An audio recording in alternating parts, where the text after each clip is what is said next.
Hello there. Welcome into a Wednesday edition of the show.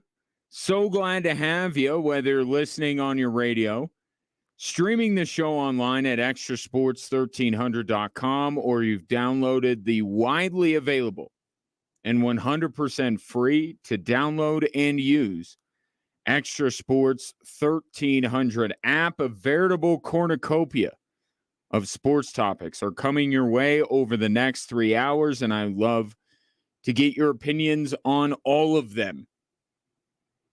The text and phone line have the same number per, well, the rules, but for your convenience, 719-247-1313. Day one of Broncos training camp was today. There were a few standouts that Sean Payton clued us in on earlier this afternoon. We'll talk about those in a little bit. But I want to start with the guy that I wouldn't say I'm making a crusade to bring him to Denver, but I want this for you. I want this for you if you're a Denver Broncos fan. I want you to have Brandon Ayuk.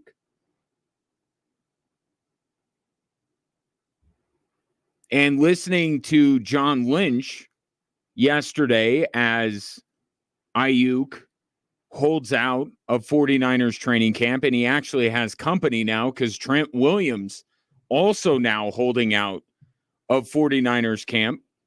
But if you listen to John Lynch, it sure feels like it's not 100% that Brandon Ayuk will remain on this football team for the rest of this season. We fully intend on Brandon being a Niner moving forward. We're always open to listen to things. But like I said, we expect Brandon to be an integral part of our team like he has been, and excited about that. And you may listen to that on first blush and say, I don't get that sense. Said they intend for him to be there. Intentions can change. The more important thing is that second part that he immediately chased his intention to keep Brandon Ayuk around with. And that is, we're always listening. John Lynch, once again, sent a signal around the league that there is a price for Brandon Ayuk. You just have to meet it. And clearly, to this point, no one has met it.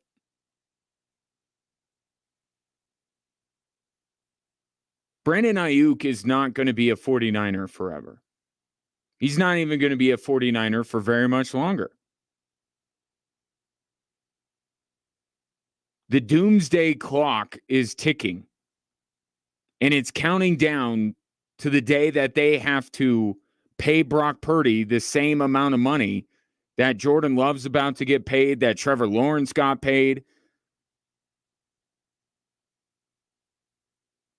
And they'll have to part with at least one of the guys that makes Brock Purdy who he is.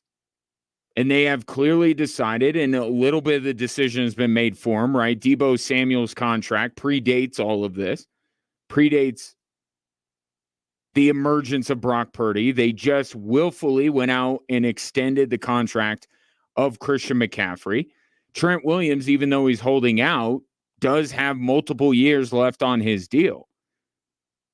And then, of course, they signed Nick Bosa. Somebody has to go. The Chiefs lost Tyreek Hill.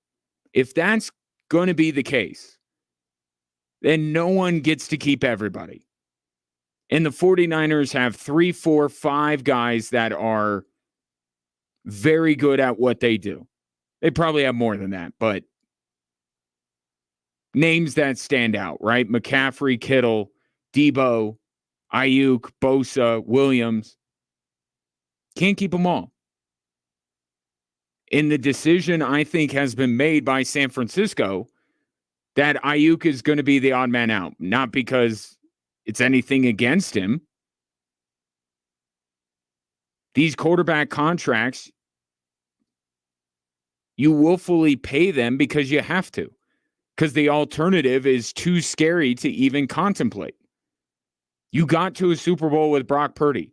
He is limited as a QB. There's no doubt about it. Even with how much he's exceeded expectations, he's still a limited quarterback. He's not elite. He's never going to be an elite quarterback. So the 49ers have to decide what they can afford to lose in order to allow Brock Purdy to remain successful and this team to remain in contention for a Super Bowl. And they made the decision a couple of weeks ago that that's Christian McCaffrey. And they're right. They didn't make the wrong decision there.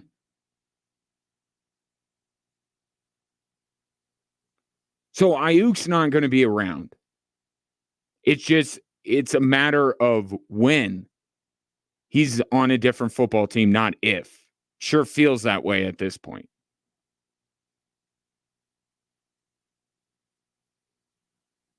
Now, John Lynch was asked if there's, even though an extension may not be an option, could a restructuring happen in order to keep, or to get, I should say, Brandon Ayuk on the field in camp? Everything's a possibility. You know, we not gonna get into negotiations, and you know, as Kyle says, there's no absolutes, so we're open to anything. And you know, like I said, Brandon's a big part of this team, and we expect that he will be going forward. Another word that seems definitive, but it's not. Expectations evolve and change. I think the extension not happening. Okay, the 49ers have been pretty clear about that. But what I could see happening in San Francisco is the 49ers telling Ayuk, look, you're not going to be here much longer. We will let you walk after this year. We will not use the franchise tag on you. We're not going to. You will be free and clear as a free agent once this season is up. But we need you in camp. We're trying to win a Super Bowl here. Is that what Brandon Ayuk wants? I don't think that would be his top choice, because now he goes out and obviously you think of the worst case scenario, and then he's not going to make very much money when he becomes a free agent. So he wants the security, whether it's from San Francisco or from someone else. But this is a negotiation. And that seems like the most middle ground that I can find in all of this, because I just don't see how they extend Brandon Ayuk into the future. And Brandon Ayuk doesn't want to flap in the wind this year only to get franchise tag next year. So I feel like that might be the middle ground. And I still think it's the most likely scenario is that Brandon Ayuk remains in San Francisco for this season. This team is all in. It is Super Bowl or bust. They've been beaten by the Chiefs twice in the last few years.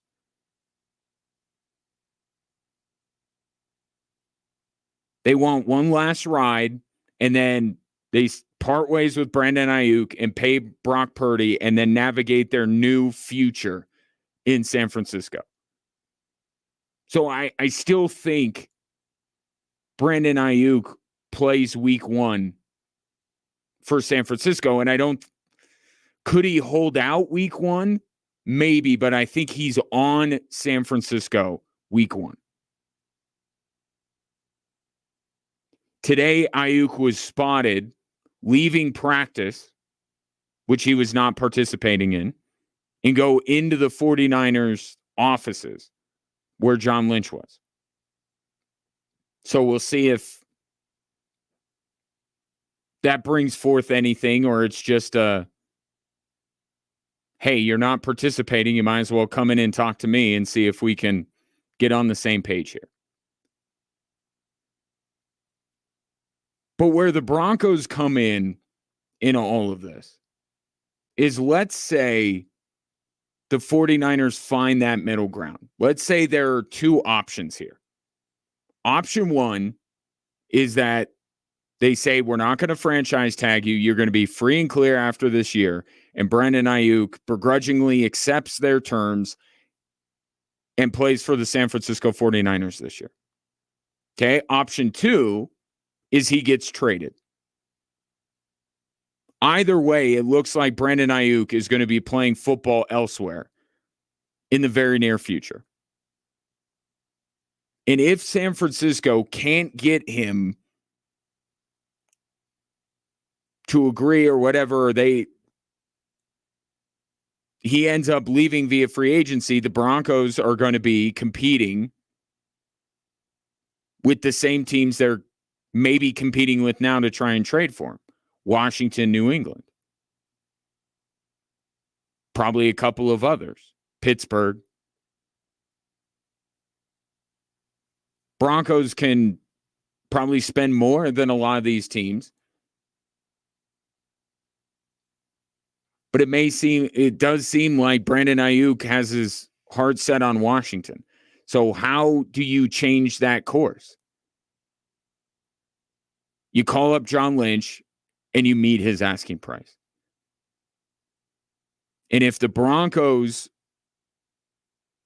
are going to be as good as Sean Payton tells you they are, what could the Broncos do better with a mid-first round pick than someone of Brandon Ayuk's stature? Now, he's not CeeDee Lamb, and that's the difference. The other big holdout going on right now, CeeDee Lamb, or holding in, I should say.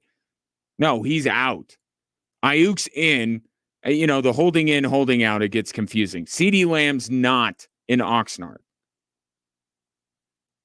But he's holding out because he has the leverage. Ayuk doesn't. The 49ers have McCaffrey, they have Kittle, they have Debo. They have a terrific defense. It's not that they want to lose Brandon Ayuk or they're better off not having him. But can you imagine the Dallas Cowboys if they don't have CeeDee Lamb? So he has more of the hammer here than Brandon Ayuk does. And it's because CeeDee Lamb's a better wide receiver than Brandon Ayuk. But just imagine for a moment Brandon Ayuk on the Denver Broncos. He is easily their best wide receiver. He's not Justin Jefferson. He's not CeeDee Lamb. He's not Cooper Kupp in the Triple Crown year that he had. But he's a number one wide receiver. Pittsburgh would look at him that way. Buffalo would look at him that way. Washington would look at him that way. And the Broncos would. So if you want this guy, your best chance is to go now. And from San Francisco's standpoint, getting a first-round pick out of the Denver Broncos with the volatility that surrounds them as they get ready to start the season with the rookie quarterback, that's a pretty enticing deal.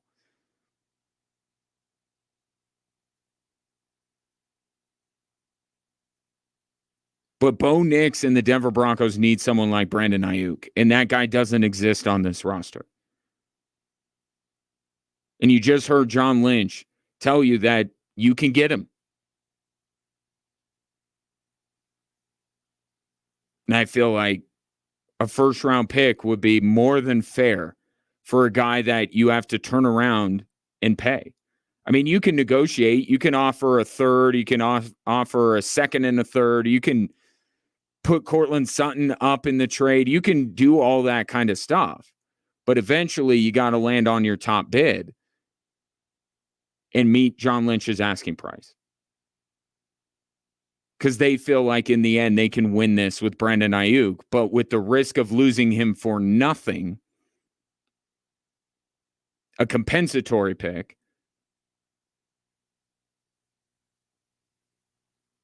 I think you could pry him away. 719-247-1313. Just getting going on this Wednesday edition of the show. Coming up next, let's talk about one of the wide receivers that's actually on the Broncos roster currently, Marvin Mims. Of course, there's Marvin Mims, the receiver, but also Marvin Mims, the kick returner, and his second gig with the Broncos got a little bit more interesting over the offseason. You'll get his thoughts on it next here on Extra Sports 1300.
Don't miss the Downtown Summer Fest, a dynamic kickoff event presented in Olympic City, USA by the Colorado Springs Sports Corp and the U.S. Olympic and Paralympic Museum. That's this Saturday, July 27th. It will be a day filled with excitement, showcasing our city's Olympic spirit, featuring sports and culture demonstrations, live music, and over 40 partners and vendors. Catch the action on the big screen in the Museum Plaza and rally behind Team USA at Downtown Summerfest this Saturday in the great city of Colorado Springs. Olympics actually got underway today, and there is a whole lot going on. Get into that in a little bit. Day one of Broncos camp was today. There were a few standouts. Marvin Mims not shouted out by Sean Payton, but as this training camp goes on, certainly Marvin Mims is going to be one of the more highlighted players. Second-round wide receiver out of Oklahoma. And the lament all season long from Sean Payton was that he just couldn't find a way to get him on the field. Knowing Sean Payton like I do, not that we're best friends, but I feel like I've gotten a pretty good feel for what he's all about. And my takeaway from that is that it wasn't that Sean Payton failed to get Marvin Mims on the field. It was that Marvin Mims wasn't doing the things either on the game field or the practice field that warranted him getting more playing time. Marvin Mims looking to change that, talking about the difference for him here in year two. Just being comfortable in the offense, knowing what I need to do, knowing what the coaches want, knowing what the quarterback wants, and just going out there, running my route, not having to think too much. I mean, the less you think, the faster you can play. And honestly, speed is my best thing. As long as no one touches me, I'm good. I don't want to get hit anymore. So I think that sentiment would be shared by many an NFL player. As impatient as we are as sports fans, you do have to understand that sometimes it takes a year, right? Nick Bonitto's a great example. Same school. Not that Oklahoma players have this magical thing where in year two they do better. But the most recent Broncos example is Nick Bonitto. Year one, he looked lost. He was not really a factor at any point during the season. Year two, made some strides. Same can be said probably for Marvin Mims. As much as the Broncos could have used him last year, it would have been nice if he would have figured out what he needed to figure out in year one, but he didn't. And I think you could look at him as a player that could take a step forward this year. I don't think his ceiling is Tyreek Hill. But watching the Denver Broncos last year, at times you would swear that Courtland Sutton was the only guy running routes out there. He's the only one getting the ball. So if the Broncos are serious about, not adding Brandon Ayuk, it's going to have to be a little bit by committee, which Sean Payton is not unfamiliar with. But it can't just be Courtland Sutton bomb into the end zone or a sack. The Broncos have got to, especially now with Jerry Jeudy out or in Cleveland, they got to get more contributions from Josh Reynolds, who they brought in, from Marvin Mims, Tim Patrick returning from injury.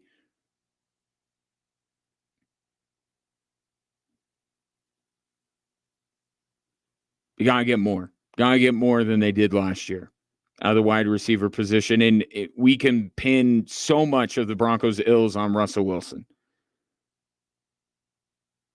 And we'll know for sure this year if Bo Nix can spread the wealth a little bit, or he's just tossing it up to Cortland Sutton. But some of it's on the players.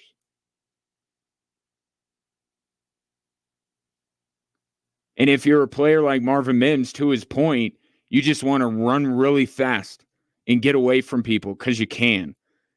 And that half a second it takes you to process, wait, am I cutting this way? Am I cutting that way?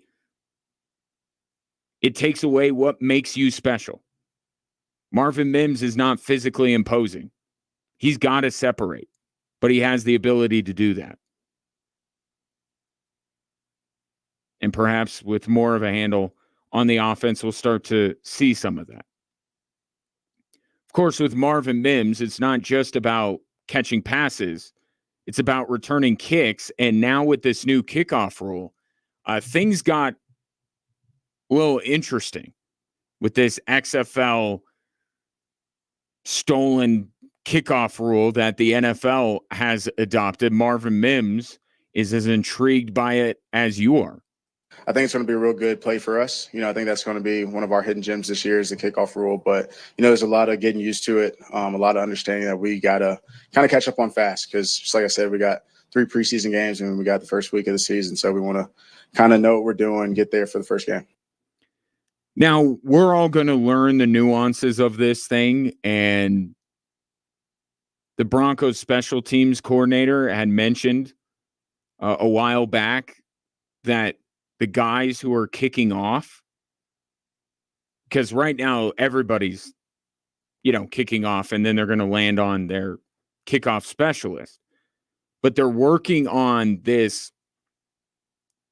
kick because it has to land inside the landing zone. Or else a team's going to get better field position. You can't just boot it out of the back of the end zone. I mean, some teams may still say, to heck with all this and kick it out of the back of the end zone. But the idea is to discourage that. So you have to land it in this landing zone. And the Broncos special teams coordinator was talking about them working on this like low line drive kick that lands in the landing zone, but then kind of like bounces all over the place. Like you just put some crazy spin or English on it. So it's incredibly difficult, one, to catch on the fly, right? That's going to be the first thing. Try to make it so a returner can't get whatever momentum he can get, because that's another thing that this kickoff rule takes away.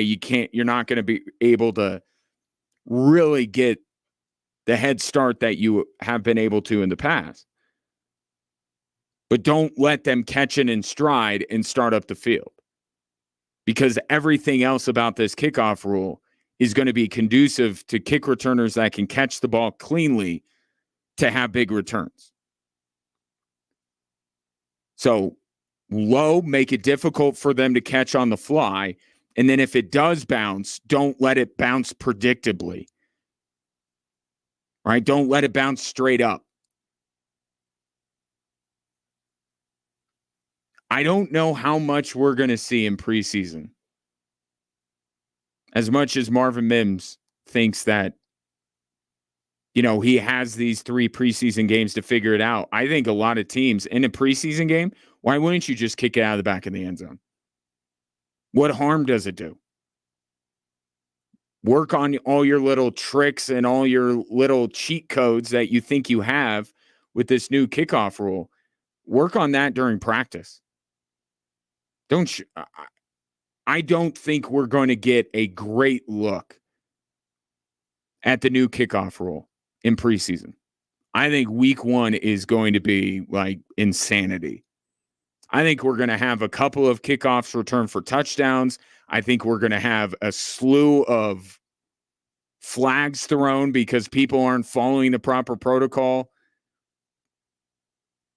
It's going to be wild. That alone might make week 1. Excuse me. Make week 1 worth checking out.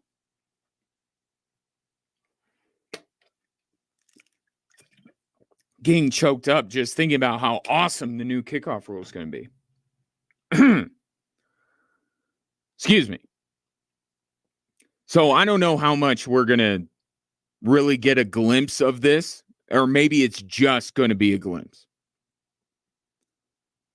But it sure seems like the Broncos are in the lab trying to figure this out. And that's what I've heard across the league. Anytime a special teams coordinator talks, it's how excited they are because they actually do something now on kickoffs. And look, if Marvin Mims can be your second, third option in the passing game and then get you some field position, you put those two halves of Marvin Mims together, could be a productive second season for Mims with the Denver Broncos. Where do you think Marvin Mims is going to be? If we all agree that Courtland Sutton is going to be the number one guy, right? Just the red zone alone, what he does down there, Courtland Sutton, barring this trade that I'm really trying to make happen to get Brandon Ayuk in Denver, Courtland Sutton's going to be their best receiver, is their best receiver, will be their best wide receiver. Who would be second? Mims going into year 2, Troy Franklin, a rookie, although one that Bo Nix has a great affinity for, or will it be Tim Patrick coming off of his second knee surgery? Take your thoughts, 719-247-1313. I kind of think the Nix Franklin connection might be that. I think that rapport that those two guys have, I think Troy Franklin's going to be heard from this year. Maybe Troy Franklin will have a better rookie season than Marvin Mims did. In looking at the Broncos' production from the wide receiver position, that just slightly better than Marvin Mims might be good for being the second leading receiver on the Denver Broncos. 719-247-1313. Coming up next, there is a less talked about impact on college athletics when it comes to NIL in the transfer portal and the number of coaches that have decided that this new college athletic world is not for them. We take you to Big Ten Media Days next on Extra Sports 1300. The 11 breaking weather team at KKTV News. Here's your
hims.com/radio. That's hims.com/radio for your free online visit. HIMS.com/RADIO. Hi, this is Dan Patrick. I'll be back.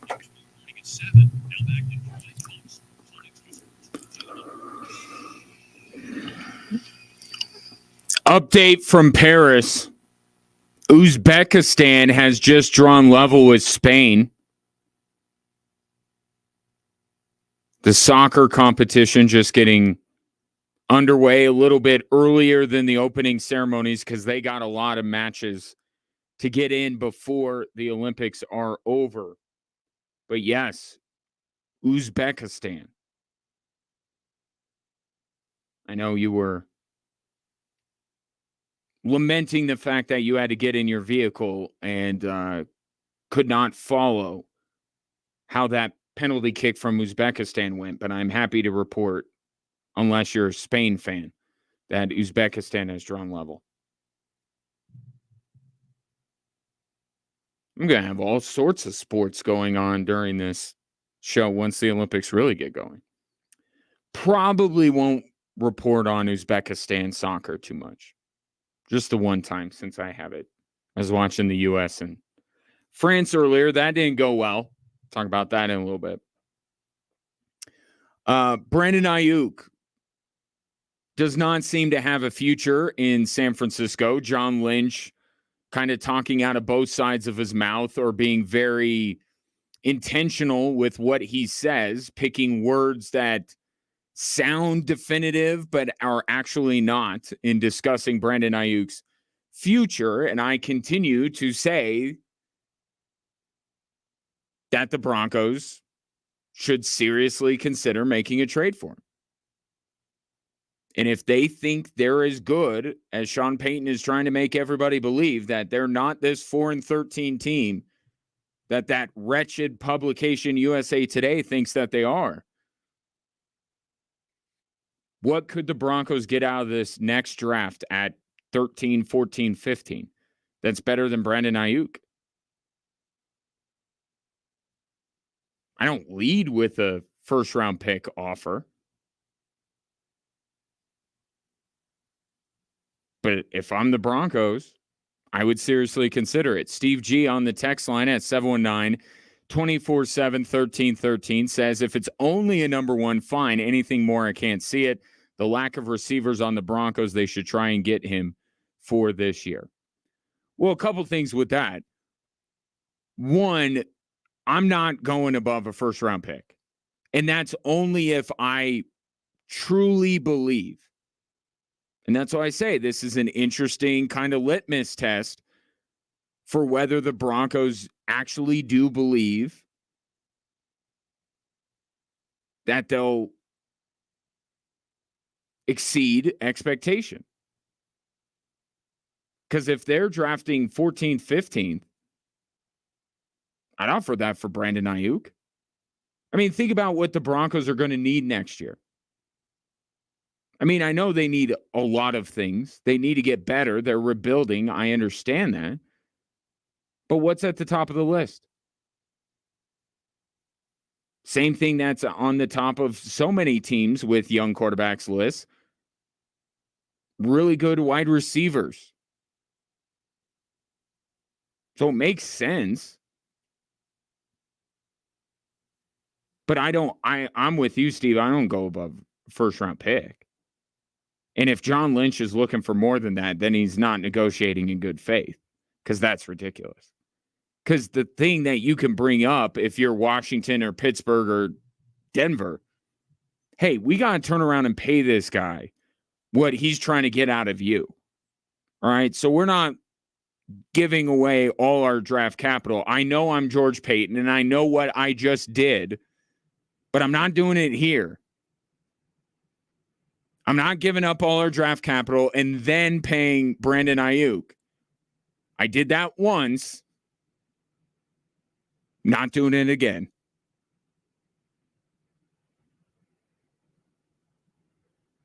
And in that way, he's taking a page out of Sean Payton's book, or at least taking some of his advice. Sean Payton saying, don't make the same mistake twice. Talking about that today with the quarterbacks.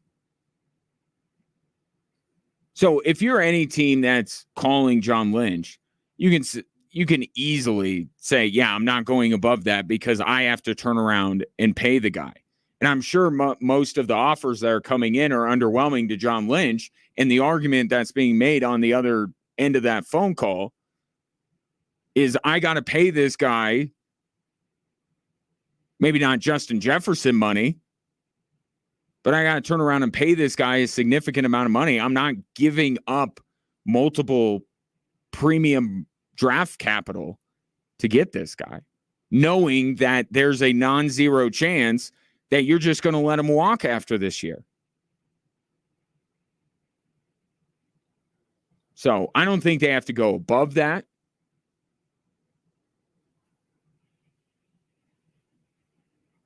But the other part of that is you got to sign him. Right? Any team that's going to acquire Brandon Ayuk, no matter what they're giving up, they're going to agree to an extension because at the very least, Brandon Ayuk's going to be doing the same thing in his new city that he's doing in San Francisco, which is holding out. You got to give him that contract. So this would be a long-term investment on Brandon Ayuk. 719-247-1313 is the number. You want to chat. Broncos wide receivers will move to the running back room after the top of the hour.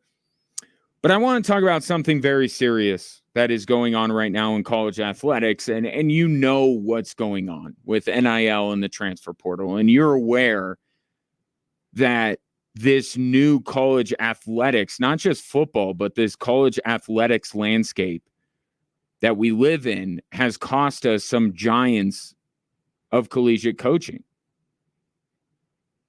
Right? Maybe the giant in Nick Saban. But you also have Chip Kelly, head coach at UCLA. He's running the show. And he voluntarily steps down so he could just call plays at Ohio State. He don't want to deal with NIL and the transfer portal anymore. He just wants to draw up crazy gadget plays. I mean, think about that there are coaches that are willingly relinquishing their head coaching gig at major Division I schools because of how nuts and out of control NIL and the transfer portal are.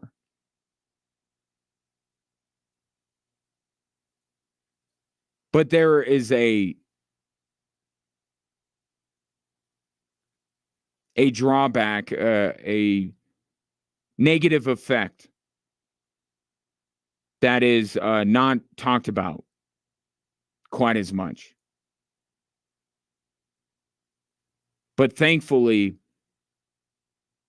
it was on display today in Indianapolis at Big Ten Media Days. Chip Kelly could talk, right? He can clearly explain his vision for the program. Don't know that I can say the same about his replacement, Deshaun Foster. I'm happy to be here. Glad to be a part of this great conference. Finally putting two great emblems together, UCLA and the Big Ten. We're a school that's won, 123 championships, so this fits us being right in this conference. Football-wise, we're just excited. I'm sure you guys don't know too much about UCLA, but our football program, but we're in LA.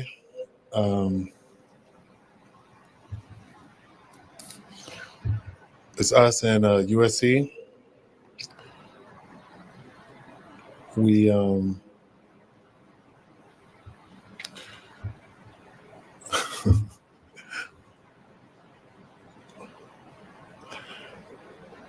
I'm just basically excited, really. That's it. Any questions? That is, for many people in the Big Ten world, the first impression that new UCLA head coach Deshaun Foster has made on them. It was that moment. He was called out onto the stage in Indianapolis to say a little something, and that's what he said. But allow me to take him up on his offer. He did ask if there were any questions, and I do have some after hearing that. Yes, Coach Foster, where is UCLA? We're in LA. Oh, okay, cool. And follow up, are there any other teams in this, what did you call it? LA? I don't know what that stands for, but in this LA, is it just you? Do you own the entire city when it comes to college football, or do you share with somebody else? It's us and USC. Oh, USC. I won't ask you anymore about USC, like what USC stands for or anything like that. But okay, it's you and USC. One more for me. Sorry. Just, from a football perspective, from the football side of things, are you excited to be in your new conference? Football-wise, we're just excited. Good. That's all I have. As opposed to what? Like, what other whys would he be talking about? Like, I know volleyball-wise, very excited to be in the Big Ten. Football-wise, we're a little lukewarm on the whole thing, but I know our volleyball coach very excited about being in the Big Ten.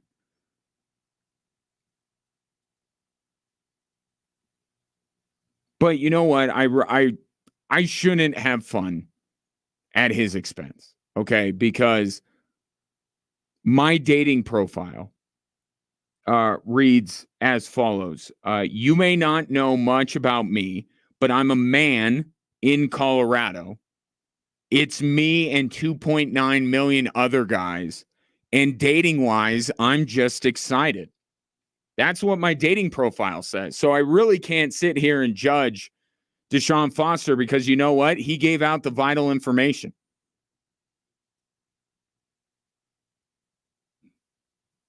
I love every moment, every excruciatingly awkward moment from that. Yes, you are introducing yourself to fans, media that probably doesn't closely follow your program.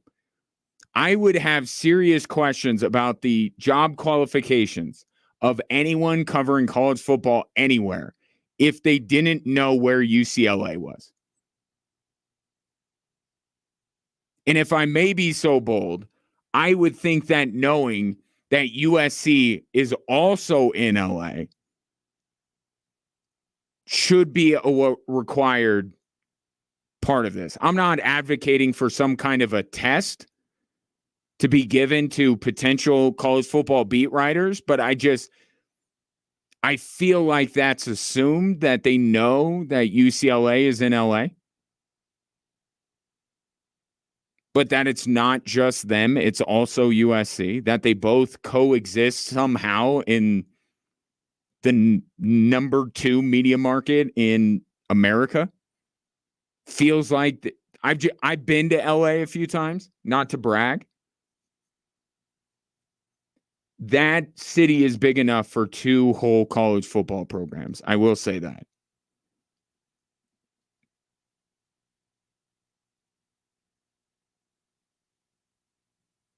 I understand. Like, look, I'm paid to talk for a living. And in the last segment, I couldn't even get through a sentence because I was choking up. Okay. Po Buddy's nerfed. I understand that. But again, this is your first impression. You're in a new conference. You are a new head coach. Chip Kelly doesn't have to walk out there with a name tag on. You do. Maybe go through some remarks. I mean, it's not like he was asked a question. This was the open time where he walks onto the stage and he just gives a statement.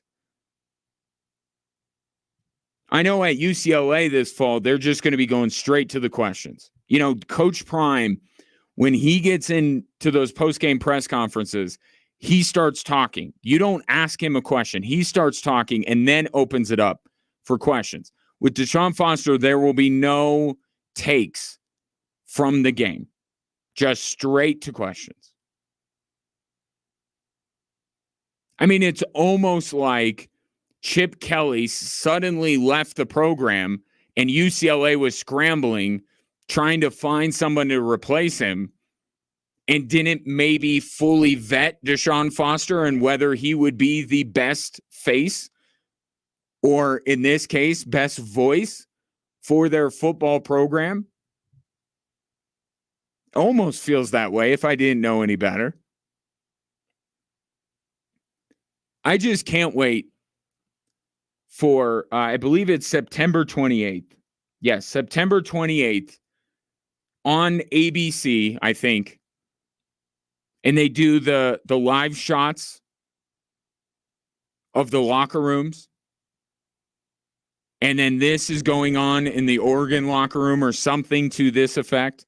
Not flash, rooted in substance. Today, we talk with our pads. You talk with your helmet, right? Every moment. The Cinderella story is over, man. And now we look live inside the UCLA locker room. We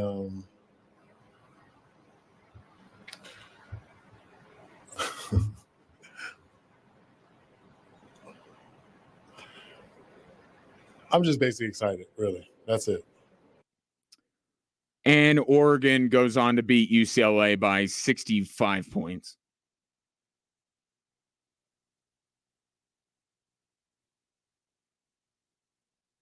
Nobody, it's good that this is coming out now, because not only is there, you know, experienced coaches, sharp coaches, and look, Deshaun Foster could be the most brilliant football mind in the history of football.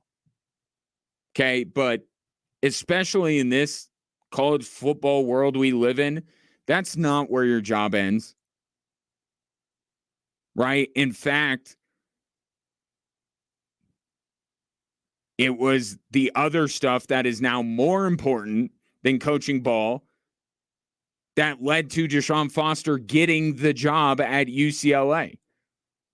Chip Kelly didn't want to shake hands and kiss babies and try to convince 18-year-olds not to enter the portal and try to teach 18-year-olds about how to budget six-figure NIL deals. Didn't want to do that.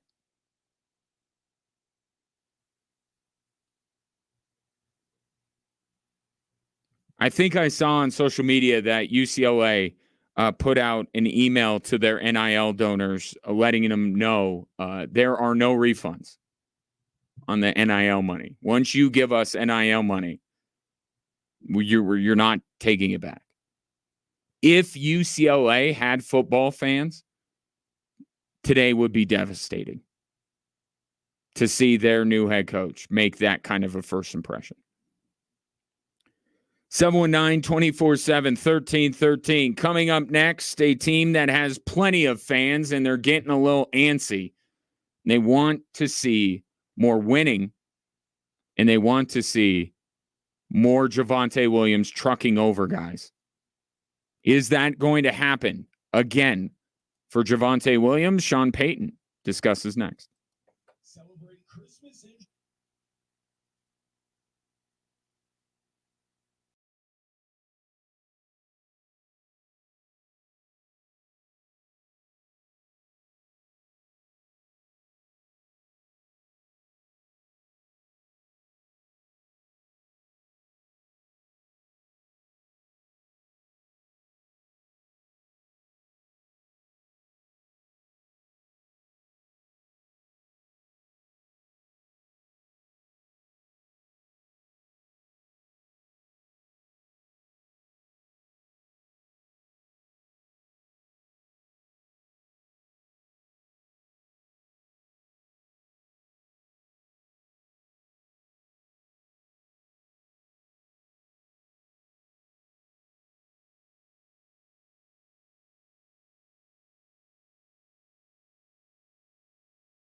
Welcome in Drive Time Sports on this Wednesday. Ryan Kaufman with you. Reminder, you can watch the show live on a daily basis if you are perusing your social media platforms, whether it be Facebook, X, Instagram, or YouTube. You can find us by typing in the very same handle on all of those platforms, XTRA Sports 1300. 1300. Today was day one of Broncos camp, and it was called an acclimation practice, but by all accounts, it looked a little bit more difficult than your run-of-the-mill acclimation practice. What does an acclimation practice look like, and how would anybody know that this is harder than a normal acclimation practice? That is beyond the point. But Sean Payton shouted out some standouts from day one and mentioned Javonte Williams and talked about how Javonte Williams is looking a little bit leaner these days. And wouldn't you know it, Sean Payton's the reason why. I was watching his college tape in the draft room one day, and he walked in, and now again, he was injured last season, right? And so this was a tough off season. I mean, this time of the year, we were watching all the runs, and you know, I'm asking him questions, and I said, this is the back I want. All orchestrated by Sean Payton, the master puppeteer that he is. Although he did mention that Javonte Williams wanted to get his weight down. But he did look leaner and he looked meaner. And this is a significant year for him, not just because of his contractual status, but also because this is year 2 coming off of his ACL tear. And if you look at recent history, year 2 is almost across the board better than year 1. You could look at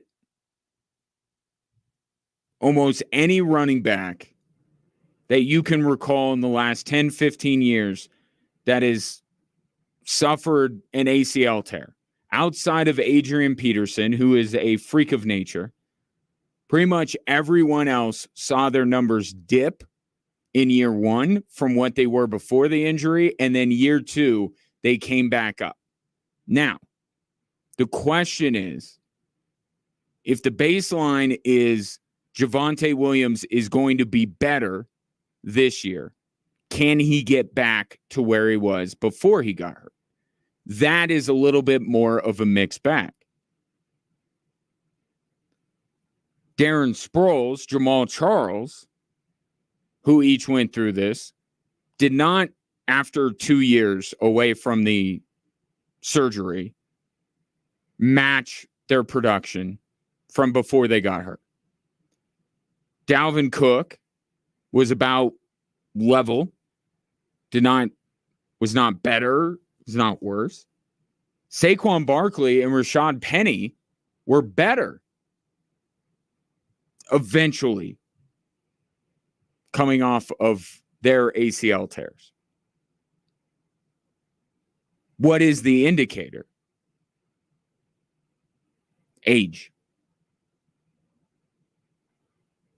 Like many things in life, your recovery, whether it's recovery from an ACL tear, recovery from stubbing your toe, or recovery from drinking too much the night before, the older you are, the more difficult it is to bounce back. And if you're of a certain age, you may never get back to where you were previously. Try as you might. But certainly, you're not going to recover. Your body's not going to bounce back as well when you're in your 30s as opposed to when you're in your 20s. Good news for Javonte Williams, fans and fantasy owners alike, he's 24. So if history is any indication, Javonte Williams should be able to get pretty close to what he was before the injury. But that's just what history dictates. What's that line from investment firms? Past results are no indication of future success. But as you're trying to figure out where you're going to take Javonte Williams in your fantasy draft, or whether you think that he's going to be a key member of the Denver Broncos this year, know that history says at his age, he should be better, at least better than he was last year. And there's a decent chance, I think, that Javonte Williams will be truly the Javonte Williams of old. Now, Sean Payton brought up a good point, and it's about the weight thing. The weight that Javonte Williams was carrying last year, I think you can understand how that would detract. He looked like he wore down. He came out of the gate okay. Beginning of October, first 2 weeks of October, this guy was like over 5 yards a carry. He was terrific in the Kansas City game. And then he kind of settled in just below 4 yards a carry. Not great. And then he fell off a cliff the last few weeks of the season, and then he kind of picked it back up for the Raider game. But by then, it was all too late, right?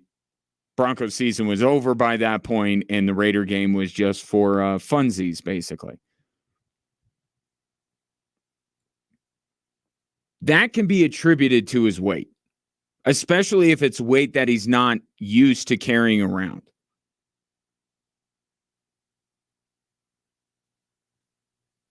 So here's where the leaner, meaner Javonte Williams comes into play. Back at the weight he was in college or close to it. You don't have enough time as a rookie to really put on the weight. There are more than a few signs here that are pointing to Javonte Williams getting back to where he was before the injury. And that guy is the number one back on this Broncos roster. I really never understood the idea that Javonte Williams was somehow done. Now, the way the NFL feels about running backs and their willingness to extend them and all that kind of stuff, that's a whole different matter. But that's not a Javonte Williams thing. That's an NFL versus running backs thing.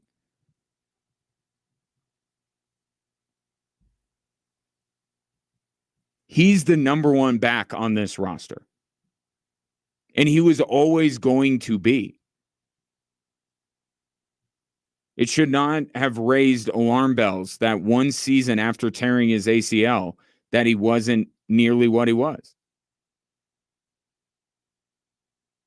Because that happens to everyone that is not an alien named Adrian Peterson. Everyone else, it's year two. You've heard this with Tim Patrick in his first ACL. Cortland Sutton said he didn't feel right his first year after the injury till very late in the season. And then the following year, he was better. This happens at every position on the football field.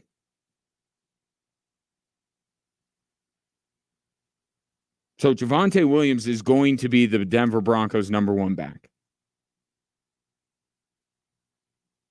And he was trucking plenty of dudes in college.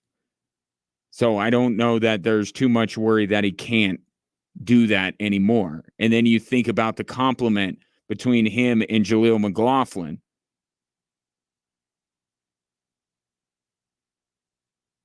Another position group perhaps ticking up a bit going into this season for the Denver Broncos. I mentioned Tim Patrick. Sean Payton was asked about his recent comments about Tim Patrick, basically that he doesn't need Tim Patrick to prove himself again. He knows what type of player Tim Patrick is. And Sean Payton basically said, he quoted an old coach of his, it was probably Bill Parcells. And he says, I don't need to see it all the time, but I need to see it. So he has confidence that Tim Patrick can be a productive player for them, but he's got to see it.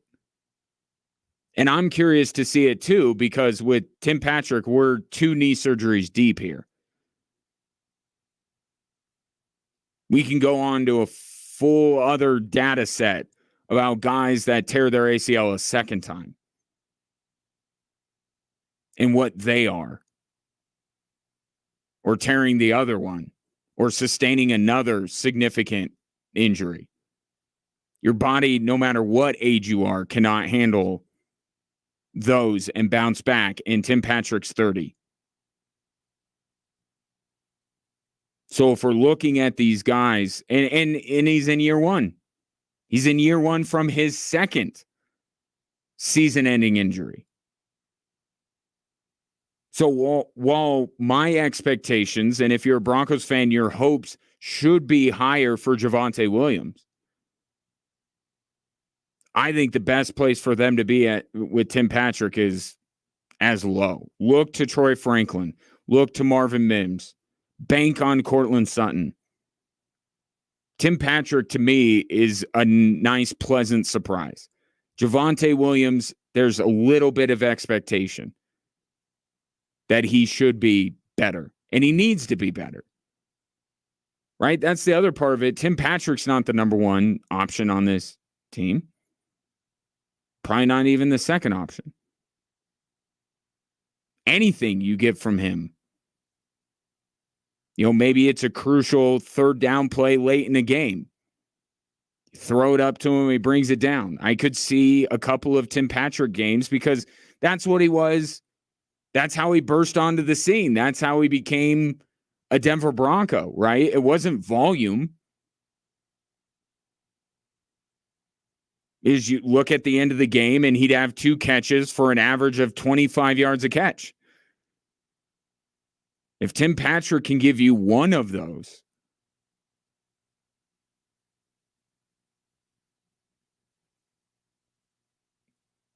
then it's a successful first season coming off of another injury. With Javonte Williams, they need him to get back to the guy that he was.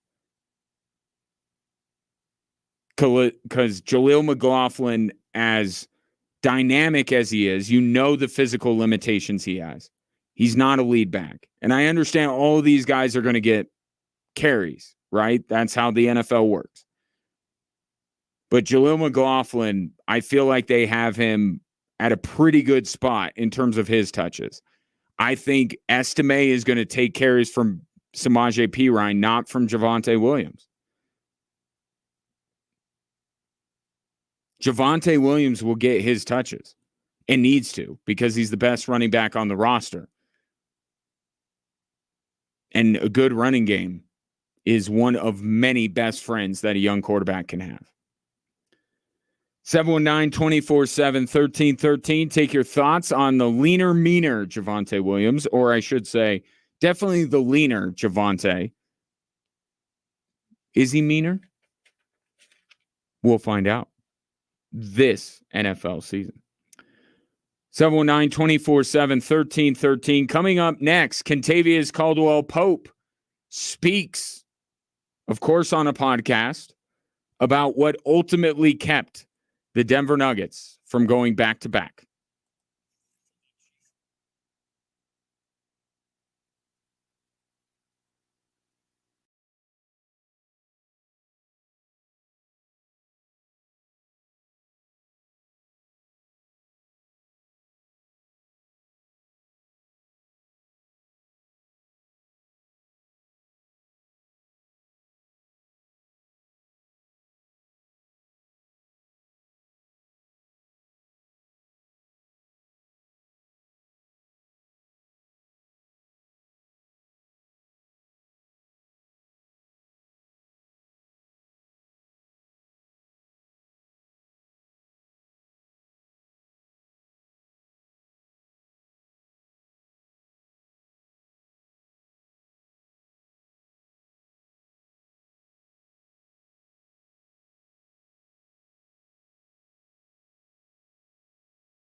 Celebrate Christmas in July with Colorado Springs Switchbacks FC this Friday night. Be there at 6 p.m., there being Widener Field, as the first 2,000 fans through the gates will get a limited edition Switchback scarf powered by KOAA News 5.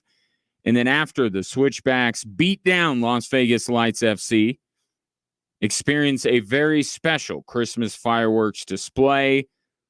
Tickets going rapidly. Get them now. SwitchbacksFC.com.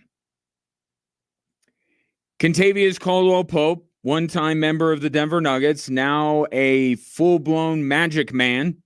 Is that what they call members? I really don't. And the Avs do this too.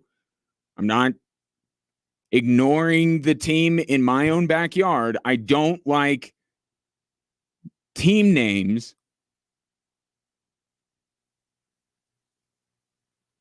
that you can't basically take a plural and make it singular to identify somebody on that team. Heat, Magic, Avalanche, Wild.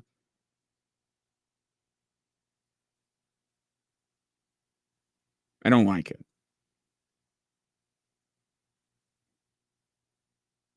Man, if I put my energy into something productive other than stuff like that, I could do some things in this world.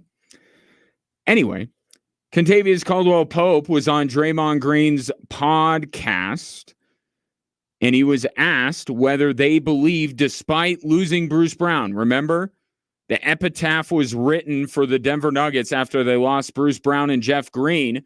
But KCP said it didn't change anything for them, this audio courtesy of the volume. I thought we still had it, you know what I'm saying? Because, you know what I'm saying, the people we had behind Bruce and Jeff, you know, Peyton Watson, you know, Christian Brown, like, them guys into like championship run, you know what I'm saying? Them guys showed promise, you know what I'm saying, that they'll be able to pick that slack up, you know, like, and we also have faith in them guys as well, you know, that they was going to do the same, you know. But, you know, it's all about opportunity. You know, if they get the opportunity, you know, do what you do best, you know what I'm saying? I feel like during that season, you know, to run it back to back, you know, we all had the same mindset. Like, that's what we wanted to do. So they felt like, despite losing Bruce Brown and Jeff Green, that they were still going to repeat. That was the expectation level. So, what went wrong? You know, our energy and like time, you know what I'm saying, trying to get that first place, you know what I'm saying? Playing catch up. And playing catch up. And then, like, we get to the playoffs. We have no gas, you know. We felt like the Lakers should have beat us. We was down They should have. every game. Pipe down, You know what I'm saying? At least 10 to the highest maybe, but what, 20 something? Like then just taking that energy, you know, using it there. So it was a lot that went into that season, you know, that we wish we could have, you know, did better. Ran out of gas. Not an earth-shattering revelation. But it still stands out to me that nobody caught it.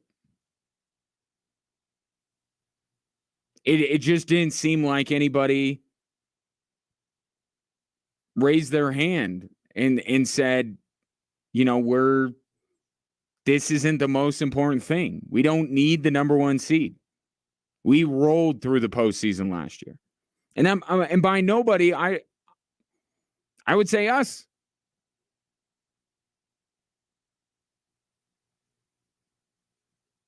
Right? The talk was the Nuggets should get the number one seed. Best home court advantage in all of sports. And that's a scientific fact that the Denver Nuggets have the greatest home court, home field advantage in all of sports. There have been studies done. So how do you not, if you have it within your ability to have as many games at home as you possibly can. Why don't you go for that?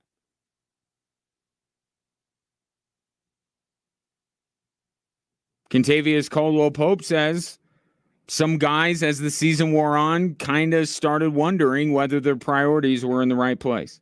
We knew we was gonna make the playoff, but it was like, oh no, we want number one seed. You know what I'm saying? And it was like trying to figure out who we would match up with. You know, that's what it's like.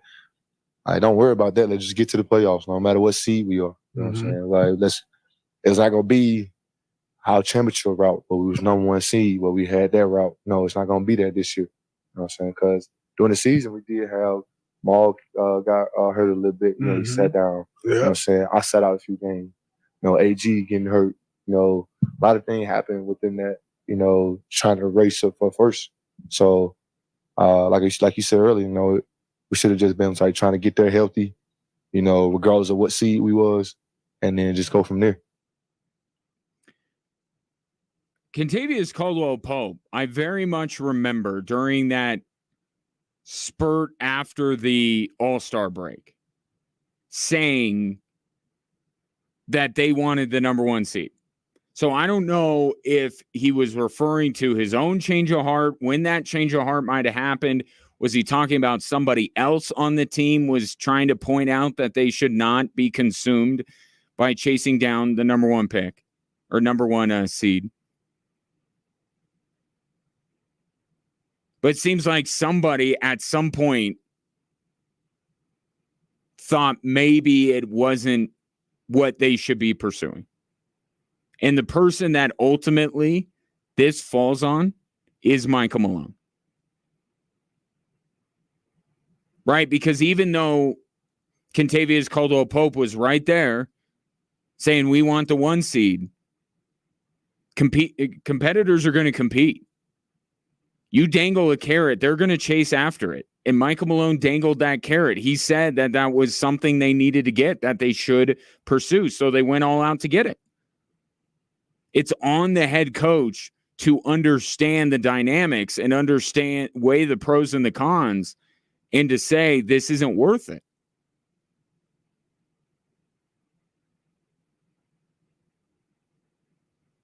But it didn't even necessarily need to be an either or, did it?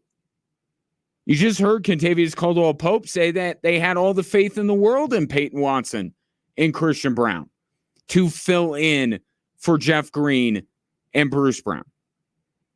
To say nothing of Christian Brown filling in for Kentavious Caldwell-Pope this upcoming season. But last year, the idea was they had the replacements they needed.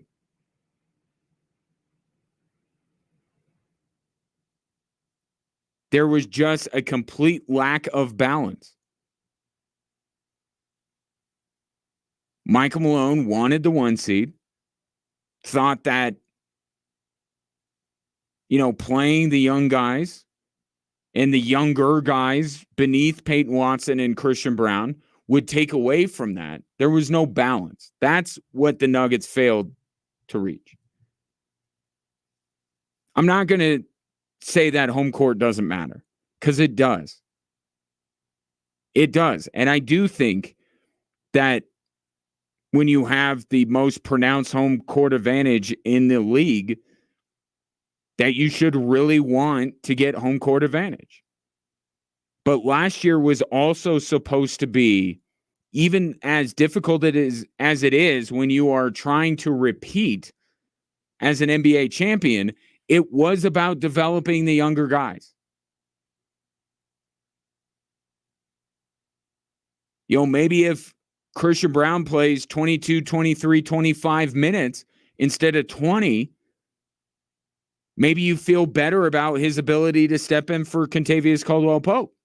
Maybe if Peyton Watson would have played in the Minnesota series, you would feel better about him going into the season.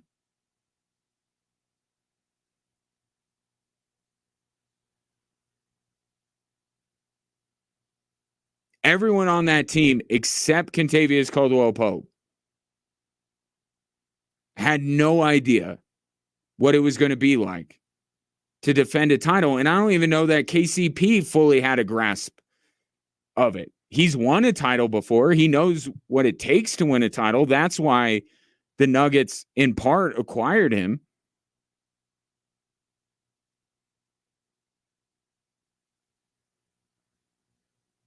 He probably had better knowledge than most anybody on the roster. But again, I distinctly remember him talking about going for the 1 seed, that they wanted it. It was up to Michael Malone to pull on the reins a little bit. Say, we got to look at the bigger picture. It was tunnel vision. That's what he got. Somewhat understandable, but no less disappointing, even all these months later, that became the reality for the Denver Nuggets. But now Kentavious Caldwell-Pope goes to a place that feels very Denver-like. Not the city, but the team.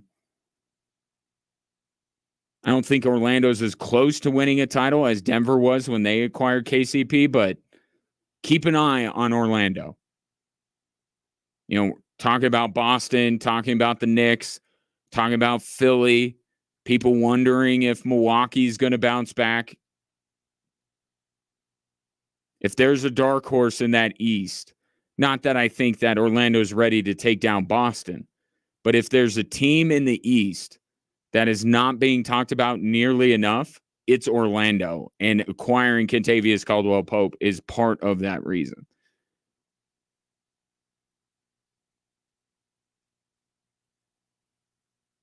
But you know who I would think would not be a dark horse at all in the West with Kentavious Caldwell-Pope? The Denver Nuggets.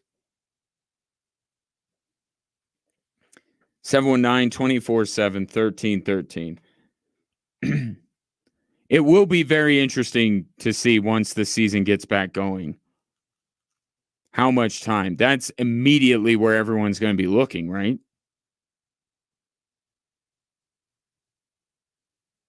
Everyone's going to be looking at the minutes that these young guys get. When do we see Julian Strawther coming off of that great summer league?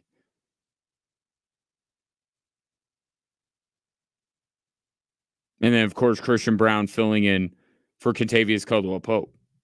Or taking over, I should say, not filling in. Kentavious Caldwell-Pope's not coming back.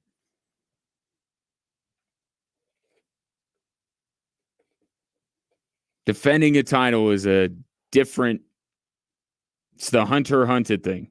And the Nuggets ultimately made a fatal mistake in the build-up to the playoff. But that's all better now. They have Dario Saric. Where's Russell Westbrook, by the way? How long does this take? How long is the buyout process? Did I miss Russell Westbrook signing with the Denver Nuggets? I have seen nothing hit my inbox except that the Nuggets are going to be playing preseason games in Abu Dhabi. Where's the Russell Westbrook signing? What's going on here? I mean, I don't want to be the Brian Windhorst pointing fingers what's going on in Denver, but how long does this take? How many suitors does Russell Westbrook have? It's probably more than one, but it's probably less than three, so let's get this done. 719-247-1313. Speaking of getting things done, far more important things than Denver getting their backup point guard is you dealing with that arthritic joint pain that's keeping you from doing the things you love. Maybe you've been told surgery is the only way, or pain pills, or steroids, or maybe you've actually done those things and you're like, this didn't work, or I continuously have to have more surgeries. If you're looking for an alternative, QC Kinetics has it. Exciting new cellular therapies that can get you lasting relief. They are the nation's leader in advanced regenerative medicine with tens of thousands of satisfied patients across the country. These are cutting-edge treatments that accelerate your own body's healing properties, revitalizing your joints so you can move again. The local medical professionals at QC Kinetics are ready to help you get your life back with regenerative, restorative cellular treatments for your achy joints. Quite simply, this is the future of medicine at QC Kinetics. Located right here in Colorado Springs, give them a call to set up your free consultation. 719-347-1988, 719-347-1988, QC Kinetics, 719, say it with me, 347-1988.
Ask and you shall receive. I said, where's my player news? Where's my Nuggets signing news? Thought this thing would be done by now. 2 minutes ago. Ping. I get the alert. DeAndre Jordan back in Denver. I thought that was already decided. That's not the signing I was wondering about. But he is back. The 15th man, the 7th assistant coach, whatever you want to call him. He's back. The vibes are back. And at this stage in his career, that's the only thing he can provide you on a nightly basis are just good vibes and leadership. But they brought in Dario Saric to do the real job, which is allowed Nikola Jokic to rest for 5 bloody minutes. The Olympics do not start on Friday. Oh, no. You have been gaslit. Olympics start today, ladies and gentlemen. Some of these events, they take a while. So they get a jump start. So here's where we are at. Already a full page, like a full half of my notepad here is full of Olympic goings on. So just to get you updated on today's events, Joel Embiid was told by some French people as he was arriving in Paris that he needs to turn in his visa. So they're not pleased that he joined Team USA. 5 Australian water polo players tested positive for COVID. Let's see. A Canadian staffer from the Canadian women's soccer team, I believe, has now been kicked out of Paris. Maybe not the entire city, but I don't think he's allowed to be anywhere near the stadiums where the soccer competition will take place because he has been accused of using a drone to spy on New Zealand to get all their tricks. And I will say this, U.S. soccer may be a mess. Jurgen Klopp may not want to come anywhere close to this situation.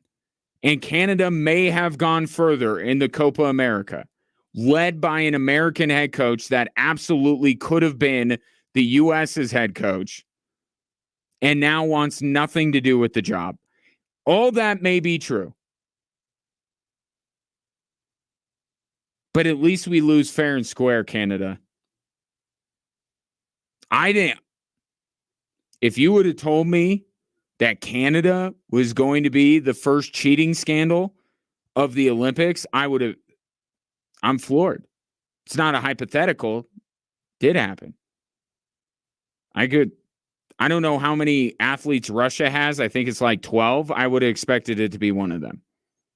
Not, stereotyping, but there's a history.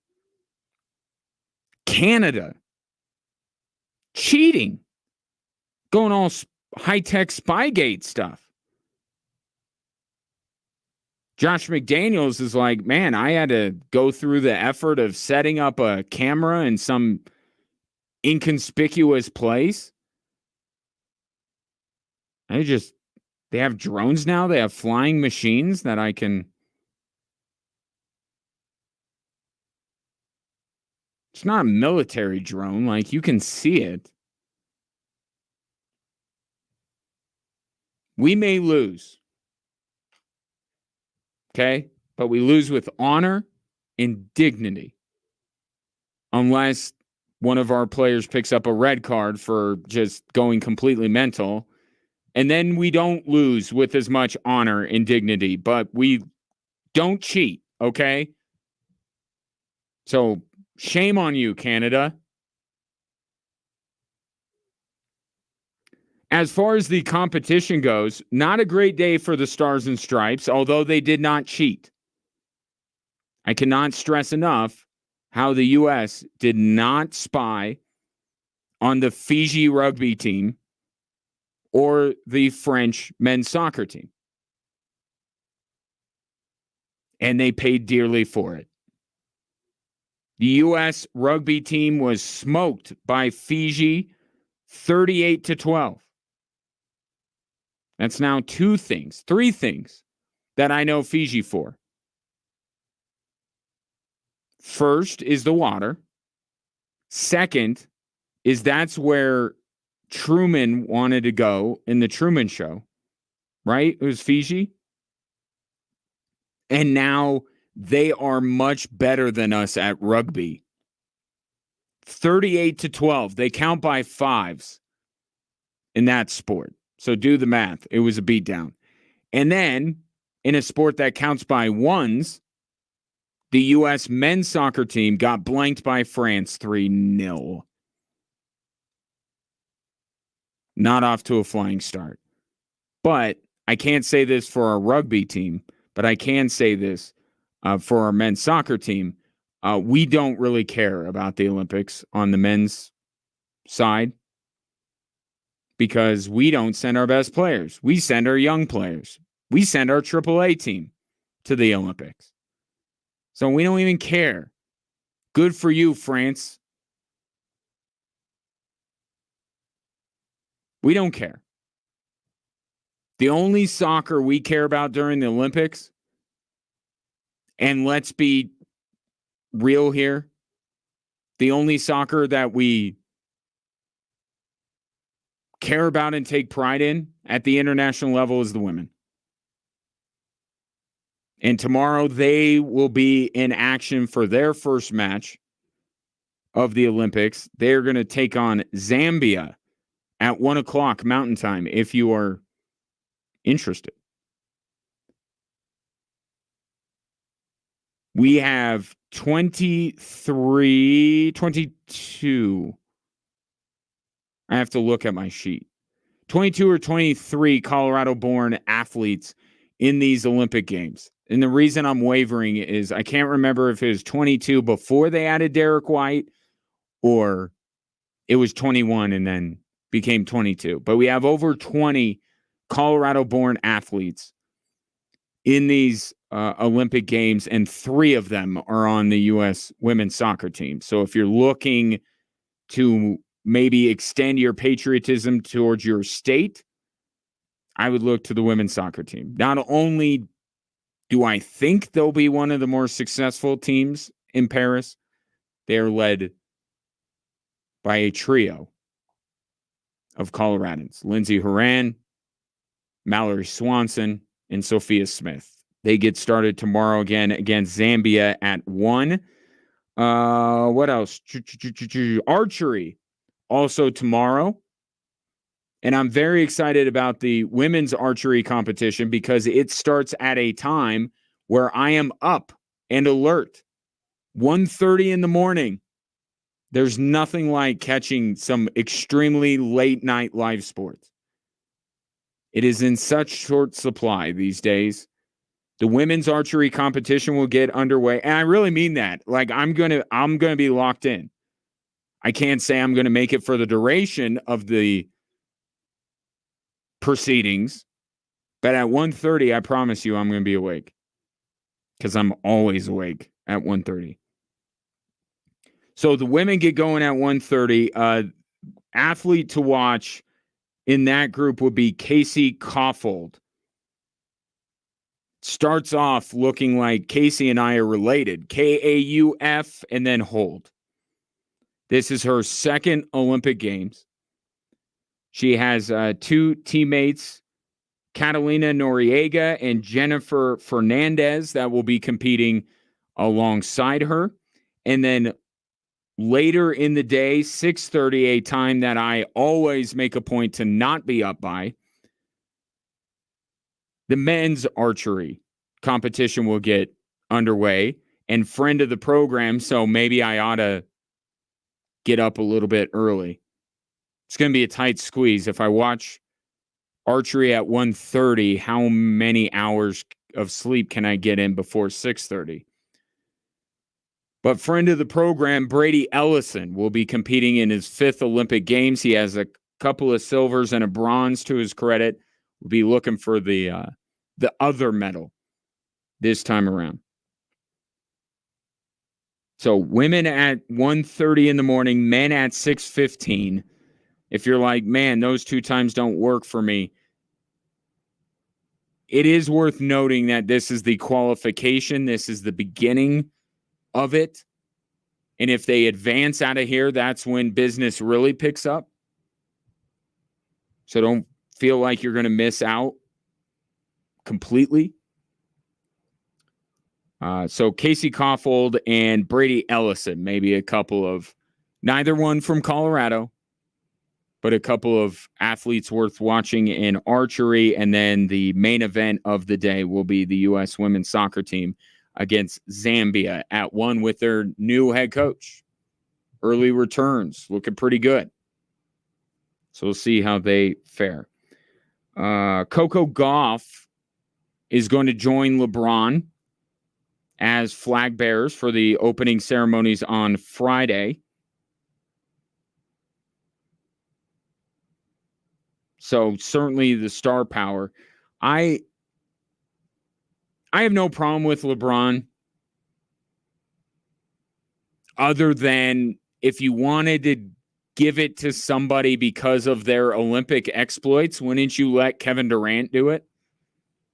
Shouldn't Steph Curry have nominated Kevin Durant? He is the all-time leading scorer in Olympic history for the U.S., and he's on this team. Despite many people saying Kevin Durant should not be on this team because of his injury, Steve Kerr keeps saying he's going to play.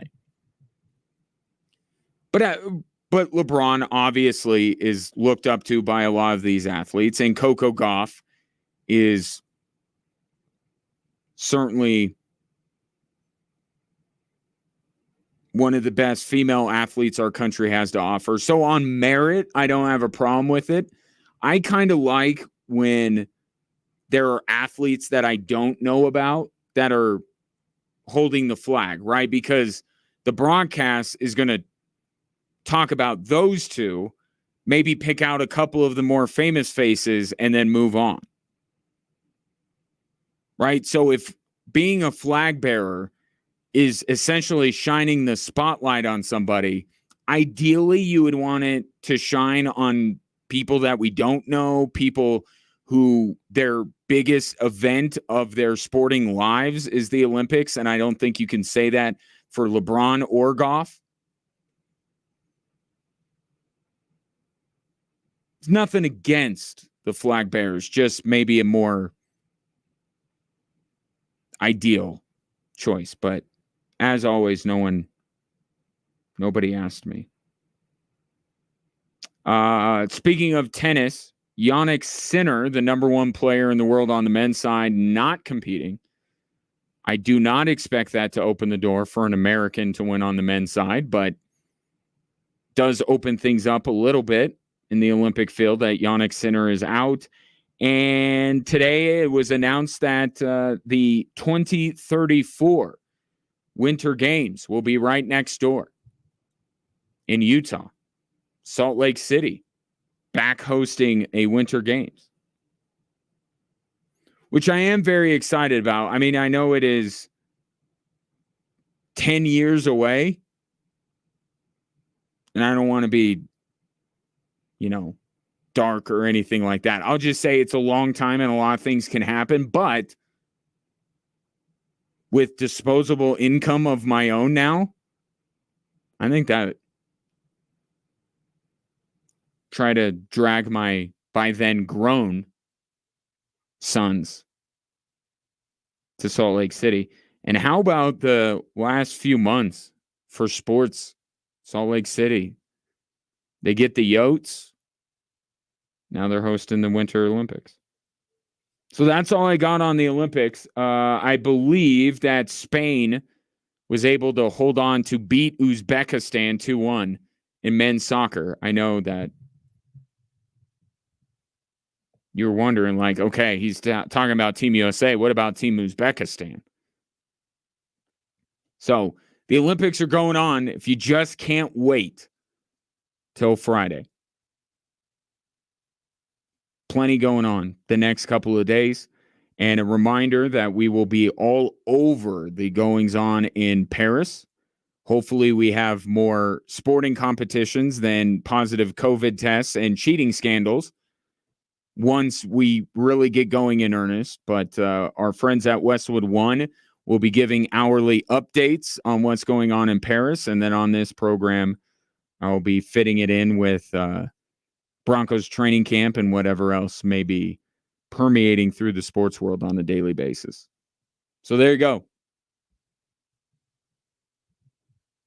No risk that you're going to fall behind in your knowledge of what's going on in Paris. I get into it. And it's not just, the city that I work in and working with these NGBs and things like that obviously heightens my excitement. But I've always call it nerded out, call it what you want. I love the Olympics. And I love the sports that are off the beaten path a little bit, like archery. And that's why I'm legitimately going to be watching it tomorrow morning. Just more likely 1:15 and not 6:30. Because 6:30 is an ungodly hour. All right. It could be a reason why I'm feeling tired that I stay up till 1:30 in the morning. But for you, it may be something more. If you're feeling tired, lacking motivation and drive, gaining weight, or noticing a loss of muscle mass, it could be low testosterone. And I would advise you, friend to friend, to not wait. Find out. At Low T Center, they make it easy to get your levels checked. It's just a simple blood test. And with their on-site lab, you'll get results back in about 25 minutes. They're not your typical doctor's office. Their physicians specialize in treating low testosterone with customized treatments for each patient. The experts at Low T Center have over a decade of experience helping patients achieve life-changing results. So get back to your best. Go to lowtcenter.com to book your appointment today. That's lowtcenter.com. Low T Center, reinventing men's healthcare. The 3 stories that are driving the show coming up next.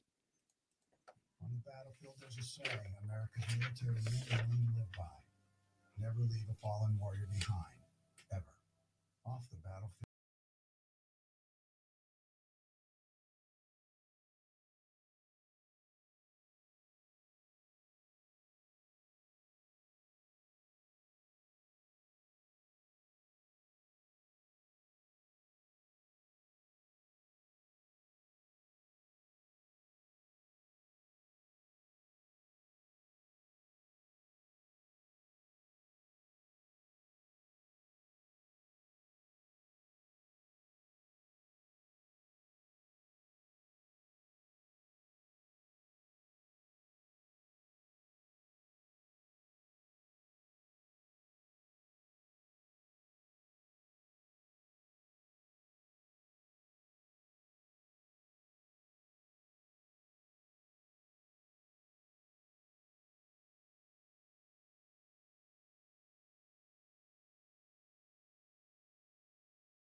Hello there. Welcome in to Drive Time Sports. Ryan Kaufman with you.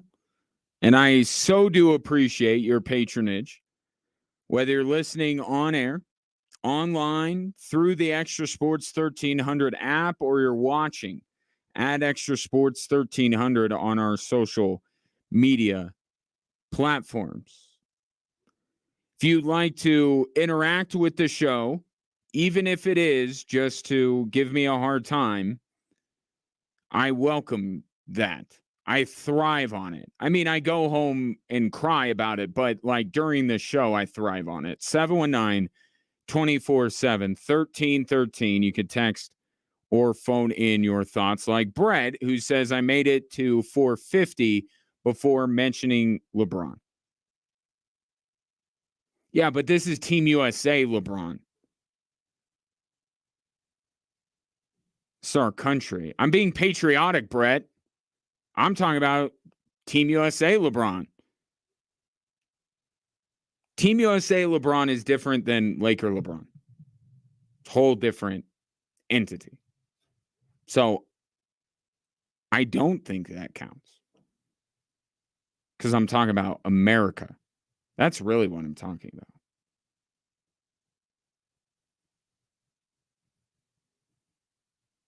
Do you have a bingo board? Let me guess. LeBron, Michael Porter, Justin Fields. Let's see. What other? There's got to be more. You guys keep better track than I do. It's like the password on Pee-wee's Playhouse when I mention one of these people. Bells and whistles go off and a globe like screams and a sofa. Whatever that happened to that, I think it was actually a recliner. Whatever happened to him? Anyway, ponder that while we get into the three stories that are driving the show.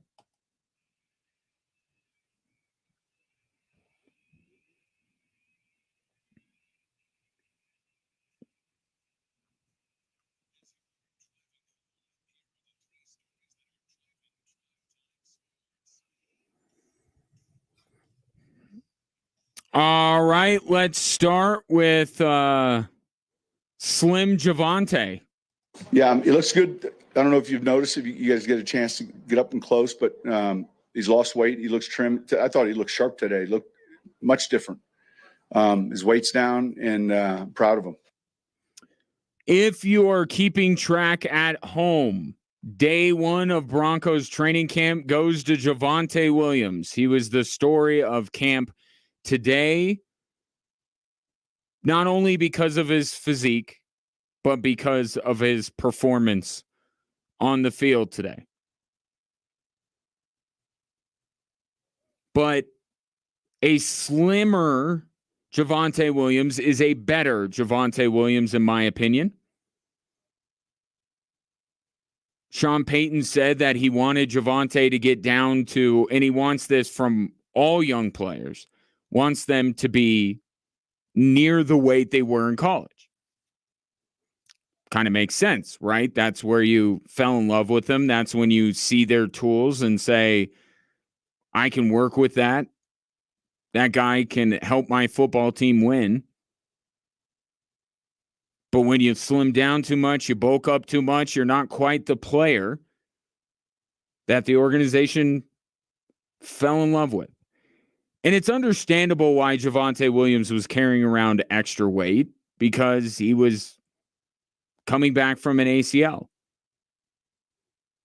And I do think you can point to that as part of the reason why he tapered off after two really outstanding games to begin October last season. He just really fell off towards the end. And I absolutely think it had to do with the extra weight he was carrying. Now, the main reason why Javonte Williams overall did not have a great season is because unless you are Adrian Peterson, you don't normally have a good year after tearing your ACL.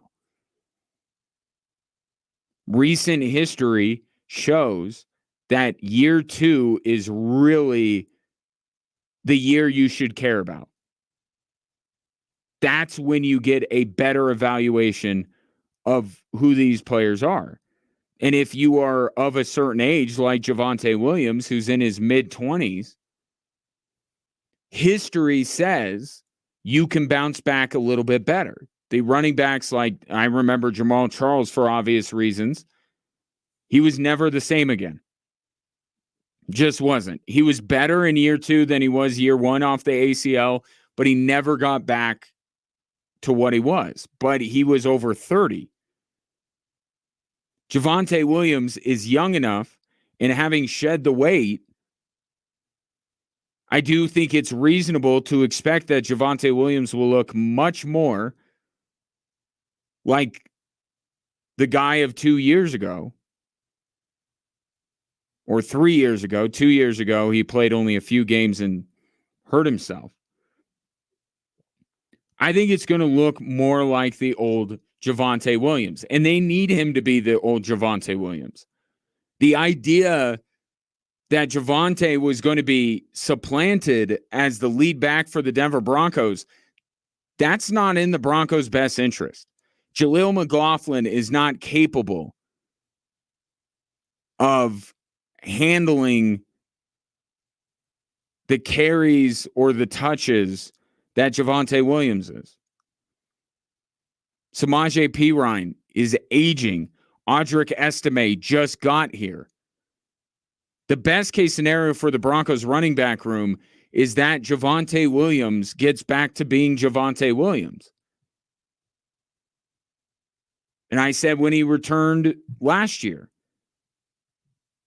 that the expectations had to be low. This year, I think they can go up a little bit. Is he going to be better than he was before he was hurt? The same?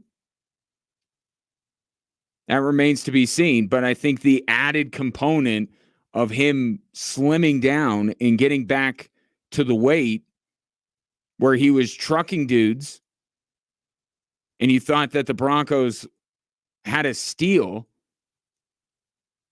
I think it's more likely that he gets somewhere back to that rather than last year was the sign that Javonte Williams is falling off and he'll never recover.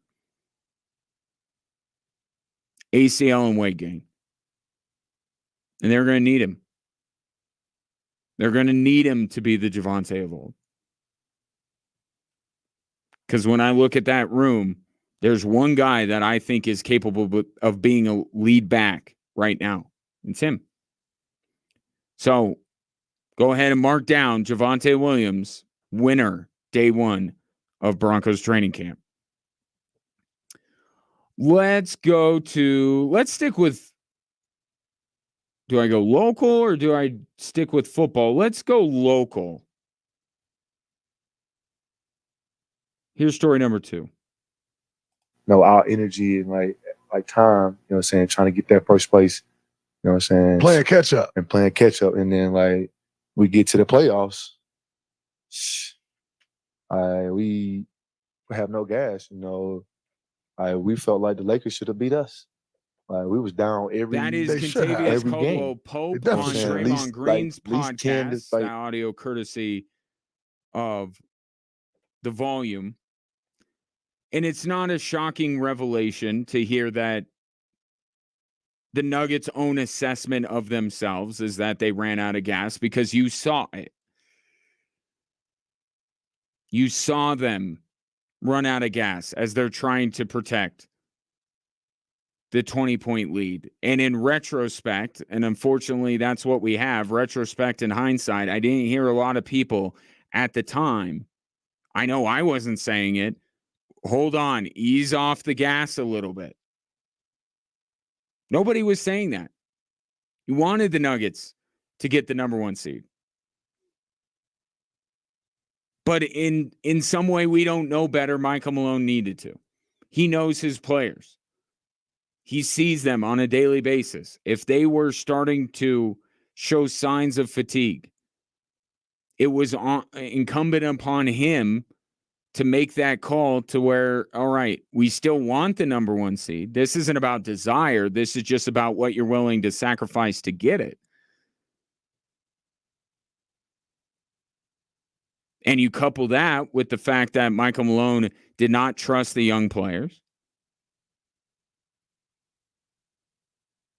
or didn't trust them enough, didn't trust them the way Calvin Booth would have liked him to. And you saw the result.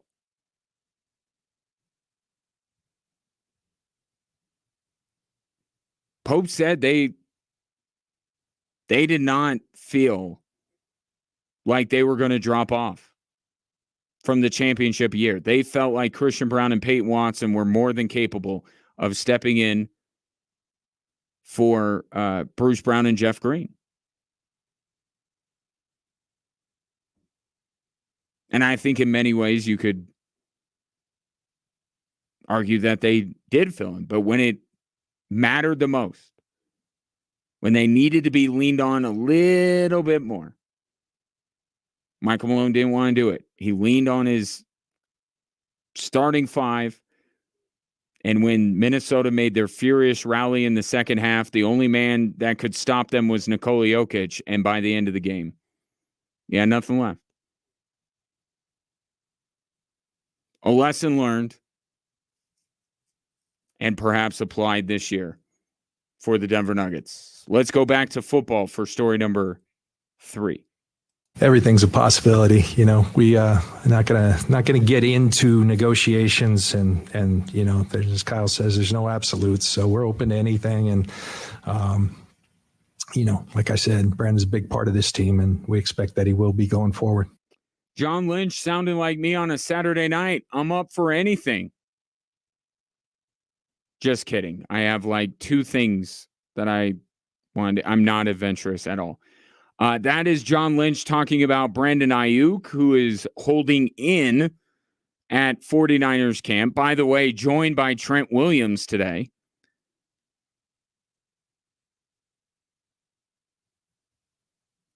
But everything I heard from John Lynch says that you can get Brandon Ayuk. You can get him. Do you want to wait till he's a free agent because you want to save your draft capital, but risk, you know, getting outbid or him wanting to go somewhere else? Or do you secure his services now? And this applies to everybody. If you're Washington, if you're Pittsburgh, and if you're the Denver Broncos.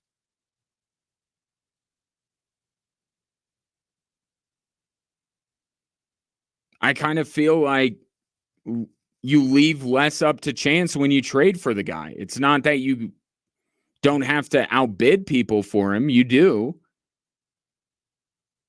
But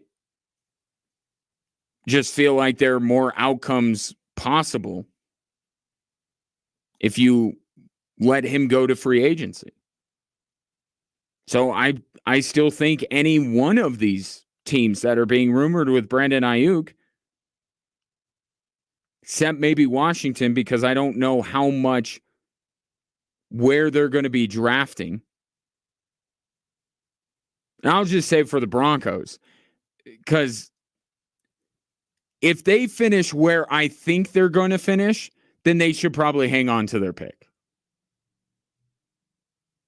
Right? And that's the way I separate it. If the Broncos believe that they're going to defy expectation and perhaps logic and be just as good as they were last year, which I know isn't great, but it's still far enough down in the pecking order when it comes to the draft, that what are you going to do with that pick that's better than getting Bo Nix, a number 1 wide receiver to throw to? Now, bringing the Broncos' fate this season a little bit more back into reality, I don't know that I want to give up a top 10 pick for this guy and turn around and pay him. But if the Broncos think they are who they are, go for it. What are you waiting for? John Lynch is saying you can get him, but you got to meet his asking price. Pittsburgh, I feel like, because Tomlin's not going to let them. I don't know if they're going to have a winning season. Tomlin's not going to let this team finish with 4 or 5 wins. There's just no way. He'll get Russell Wilson out of there before things go awry. For Pittsburgh, history says they're absolutely going to be in the middle of the first round. So go get Brandon Ayuk. I think the most likely end to this, and it's not really an end, but the Band-Aid or the temporary solution is the 49ers will tell Ayuk, you can be free and clear after this season, but we need you to play this season. We won't franchise you. You can walk away as a free agent because we can't sign you. We got to pay Brock Purdy, but we need you for this season. And we'll see if Brandon Ayuk's amenable to that.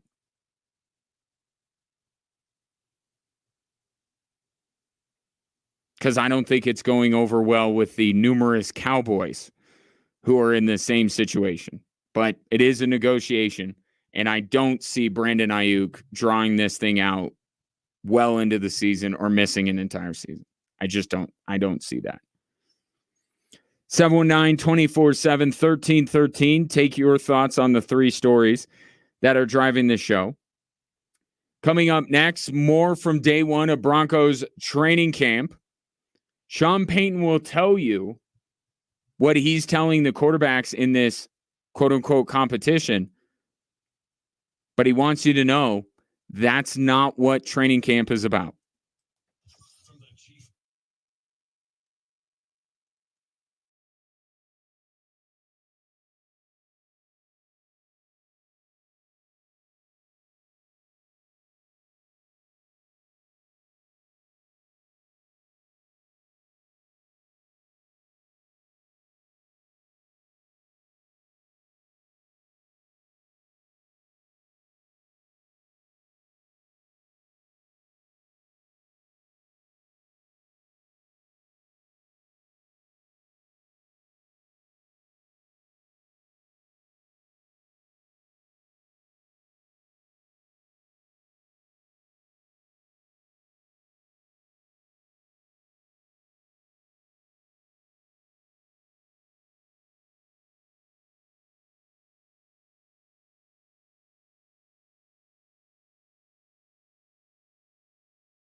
break up the Rockies.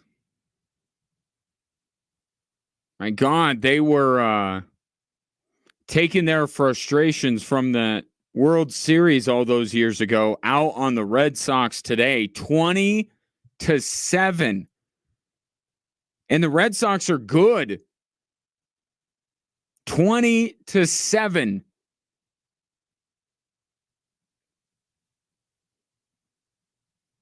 Now, I would say, what is this, a Patriot Broncos score? But let's be honest, neither one of those teams can reach 20 points. So, not going to say that. It was a baseball score today. And the Rockies beat the Sox 20-7. That, like so many things with the Rockies, it's not really about wins and losses, because that will just depress you and make you feel no pride in that baseball team. But take pride in Cal Quantrill going after Reese McGuire, the Red Sox catcher, and doing his homework. So Cal Quantrill, despite being up by a ton of runs, celebrates what he called after the game as a big out. And I've watched Quantrill pitch, and he does get quite fiery. And let's be honest, if you get anyone out at Coors Field, you would want to throw yourself a freaking parade. So being up, and here comes, baseball. They got some of that old guard in them. What's appropriate, what's not. What can you celebrate, what can't you? Cal Quantrill stranded some runners. Was very excited about that, even though those runners would not have made the difference in this game. And Reese McGuire apparently said something to Cal Quantrill that he did not like very much. And in a not so polite way, and in a quite vulgar way, invited Reese McGuire to repeat something that got him in trouble with the law a while back. This is not the platform where I can really get into it here. You have to go to social media for that. A lewd act. I'll say that.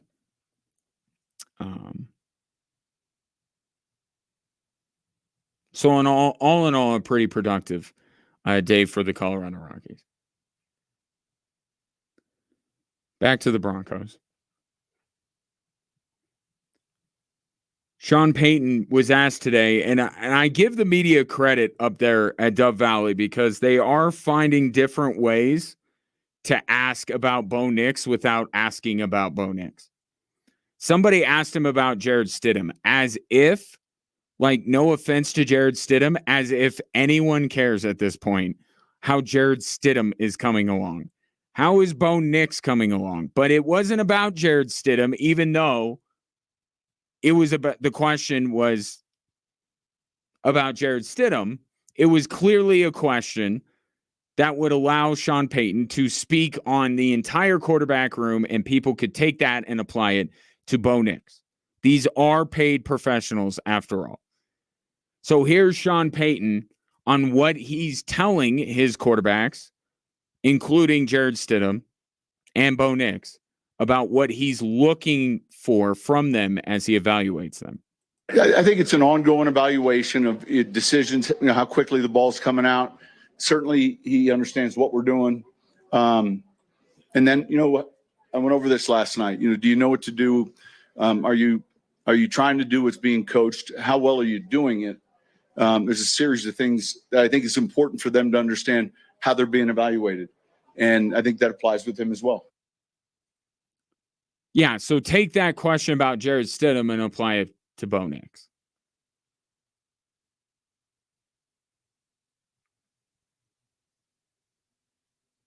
And I think that all three of these quarterbacks are going to do whatever Sean Payton tells them to do.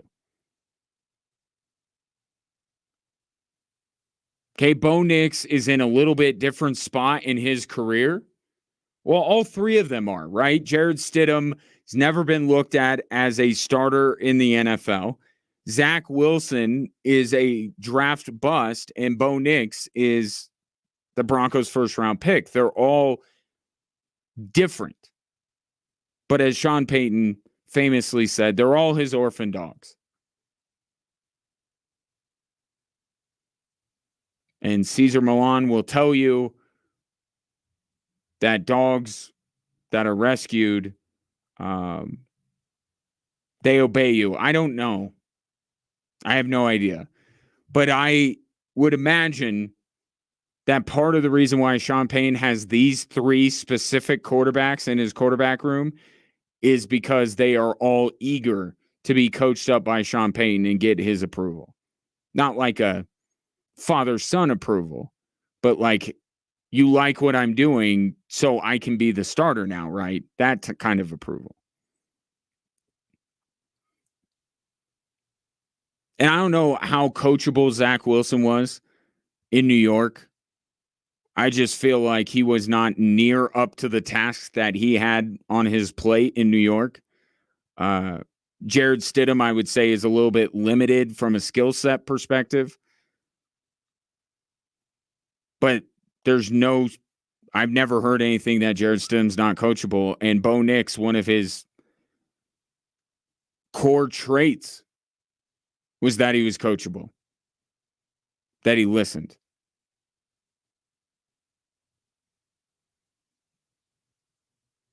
So for Bo Nix and to some degree, Zach Wilson and Jared Stidham, just do what Sean Payton asked you to do. And you got a shot. But perhaps sensing that this is going to be a recurring theme every day at Broncos training camp, that he's going to be asked an inordinate amount of quarterback questions, he did want to try and redirect our attention away from that position group. It's new to me relative to a first-round pick and all of that. And yet, we went through a similar thing when Drew retired, and it was Jameis and Taysom, and we had a lot of competition. And so I don't think I stress over it, but I focus on it and pay attention closely to it. Look, the most important thing we do here in the next month is, and I say this respectfully to everyone, is find the right 53 and not let, a good player out of the building. Try not to. But so that's the most important thing, finding the right 53. So the question was about, does he stress over finding out if Bo Nix is the guy as much as fans do? And the media wonders. And I say that respectfully. When he says respectfully, it's basically like you and I say no offense. That is as polite as Sean Payton gets to say, stop asking me quarterback questions. Now, he knows that the most important item on the list is figuring out his quarterback. And more specifically, getting Bo Nix ready to be a starting quarterback. And if you listen to his comments, it just, to me, lends further credence to my take that this isn't an open competition. This is Bo Nix's job, and Sean Payton is just pulling out all the stops to make sure that he can push him across that finish line at the end of training camp and be able to, in good a good faith or whatever you want to call it, hold him up as the starter and say, I think we can win with this guy. But it's Bo Nix's job. And him talking about focusing on it tells you it's about the quarterback group more than anything else, and it's about Bo Nix. But as far as finding the right 53 over the first month, I think you can concede that maybe that's a little bit more what's going on here. And finding the right 53 could lead him to cut one of those orphan dogs. Right? I think it will be. I don't think Zach Wilson is going to be on this team. And it would be the Broncos doing something that most teams in the NFL will not do to carry 3 quarterbacks. But he's got to make sure that he has enough with Stidham and Nix to move forward. And then also to make sure that Zach Wilson is one of the 53. Nix and Stidham, whether one's the starter, the starter question is a different one. The only quarterback who is on the roster bubble is Zach Wilson. So part of finding the right 53 is saying, really carrying 3 quarterbacks gives us the right 53?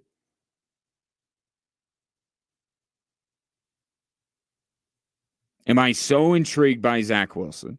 Do I like Zach Wilson so much that I will carry 3 quarterbacks when most teams don't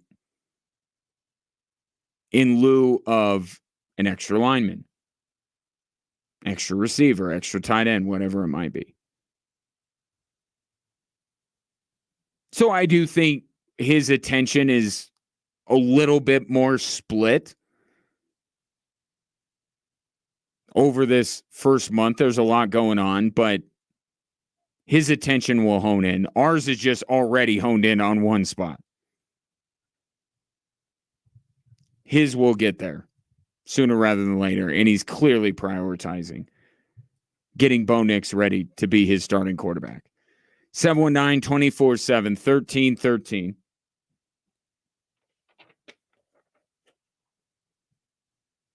That's the number if you want to interact with the show. I do want to bring you a word from Low T Center. If you're often feeling tired, lacking motivation and drive, gaining weight, noticing loss of muscle mass, you may be kicking yourself a little bit, feeling like it's your fault. It's not.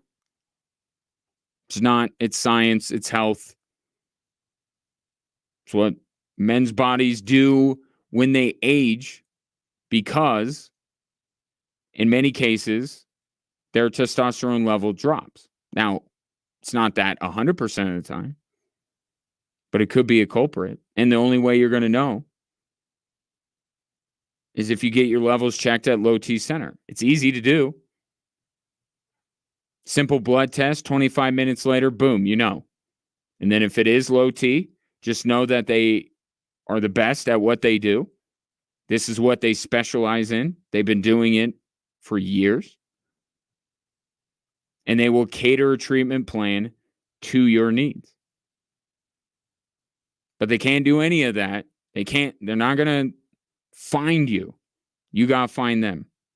Tell you where to go. Go to lowtcenter.com to book your appointment online today. That's lowtcenter.com. Low T Center, reinventing men's healthcare.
I knew somebody would do this. Albert has sent in, I said, is there like a bingo board or something that when I mention a certain athlete that you mark, and if you get a bingo, I don't know, you treat yourself to a fancy dinner or something like that. I know that there are athletes that come up on this show more often than others. Albert sent in a More Than Sport Heroes Man Crushes list. I don't know that that's a fair characterization, especially if you're putting LeBron at the top of the list. I'm critical of LeBron. What are you talking about, man crush? Carmelo, Jokic, Dante Bichette, Chris Simon, and Justin Fields. And then there's the worm Dennis Rodman, but that seems more like an infatuation. Okay. Whoa. Whoa, whoa, whoa. Let's calm down a little bit on that. Dante Bichette and Chris Simon were heroes from my youth, as was Dennis Rodman. In fact, I have a wristband. You can't see it because unless you're watching on the live stream, and then you know that I am lying. But I do have a wristband that says WWWD,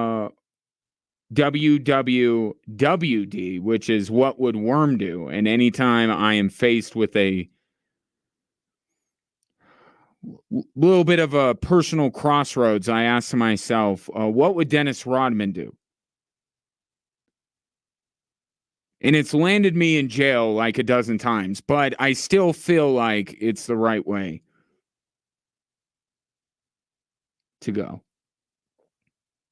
I can't party as hard. Too many negative things come out of me partying hard. Dennis Rodman, he was able to keep it under control, right? Carmelo, I defend him because I think that some people, it's probably fair. What am I doing? It's all fair. That's fine. Glad I'm making an impact. So I guess, can we now eulogize NBA on TNT? We were going to, and then TNT's like, hold up.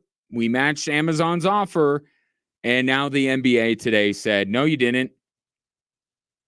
I'm not going to get into the legal jargon that is in the statement released by the NBA, but I can probably guess what it is. They wanted a streaming partner. TNT's not a streaming partner, and I'm sure there's some legal way that they can say that because TNT is not a streaming platform that they did not match the offer. Maybe financially they did, but I'm sure there's other things. This sucks. It sucks. It does. Because in my life, there's only one television outlet that I will watch their game broadcast no matter what. Now, ESPN, obviously, worldwide leader, can't get away from it, right? You watch ESPN. But I'm saying for like a game broadcast, if it's not a game that interests me, I don't need to watch the NBA on ABC or ESPN. I don't need to watch the NFL on CBS or the NFL on Fox or the NFL on Amazon Prime or Peacock. Now, there are broadcasts and broadcast teams that I like better than others, but there is only one game broadcast that was regular viewing for me. Other entities are dependent on who is playing. NBA on TNT is the only one where it's like, I don't care what game is going on. Because I'm not even really watching for the game on some nights. It's like, this is just, of all the TV partners, I don't have a problem with it going to Amazon. I have Amazon, so I guess that makes it easier for me, and others are like, oh, another streaming service I have to buy. And I understand that. But I'm just saying, I don't have anything against Amazon. I don't have anything against NBC.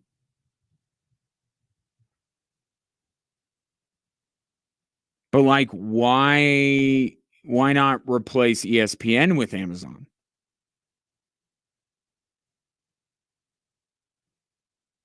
Right? I mean, I'm still going to watch ESPN for the 800 other reasons. It's like there's only one game broadcast that was appointment viewing, still is to this day. It's the NBA on TNT. Every other, it's all about who's playing.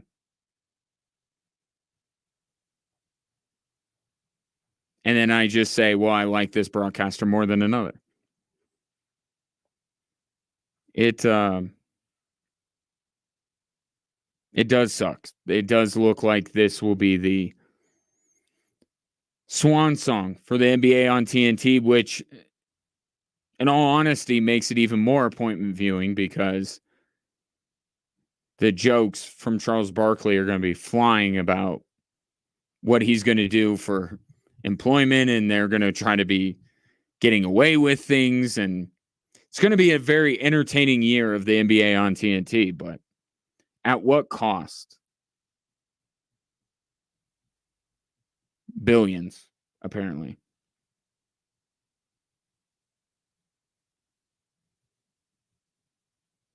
Yeah, and they said in the statement, throughout these negotiations, our primary objective has been to maximize the reach and accessibility of our games for our fans. TNT, largely cable-based. If you have one streaming platform like a Fubo, you don't have TNT, you have to get Sling. Although the only reason Amazon checks the box is because we all, have one time or another shop there. That's why we have Amazon. And then we're like, oh, we'll get the Fire Stick. I don't know that it's a great argument that the NBA is making, but clearly they wanted a streaming provider. Amazon is that, TNT not that, and that's what it comes down to. But no more. After this year, no more NBA on TNT, which is legitimately the worst. And coincidentally, the WNBA has reached a monumental 11-year media deal. What a coinky dink. It's almost as if when the NBA signs, the WNBA signs. Deal is, the initial reports were correct. The deal valued for the WNBA around $2.2 billion, $200 million per year. But future agreements with additional partners could bring the league's overall media deals to closer to $3 billion. And I saw that Cheryl Miller said after the WNBA All-Star game that she thought it was a low ball offer that the NBA given the WNBA. I'm all for them getting their money. Right? This is not an anti-WNBA stance. But it's just looking at the fact of the matter. This league continues to lose money, even this year, for the NBA. And now they're sitting there and saying that they're not getting enough. I'm sorry. I think those pleas fall on a lot of deaf ears. You've been losing money consistently, millions of dollars every single year. You're going to lose it this year.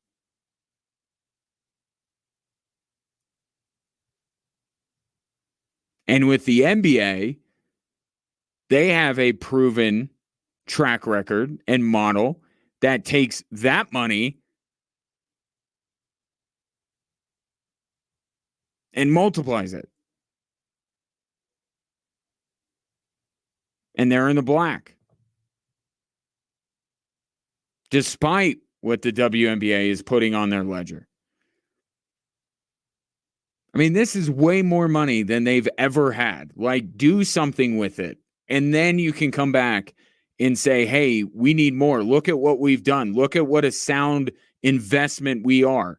Pour more money into our league.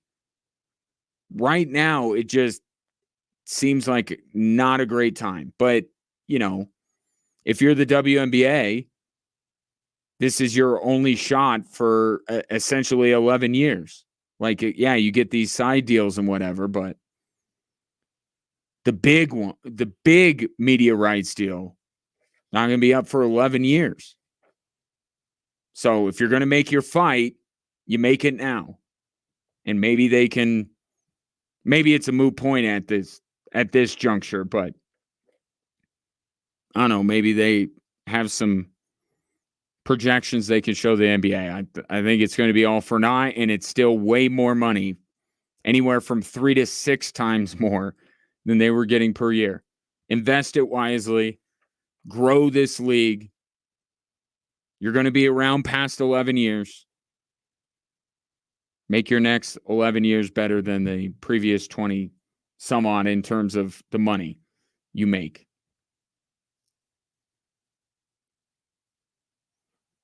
So there's the latest with the NBA media rights deals.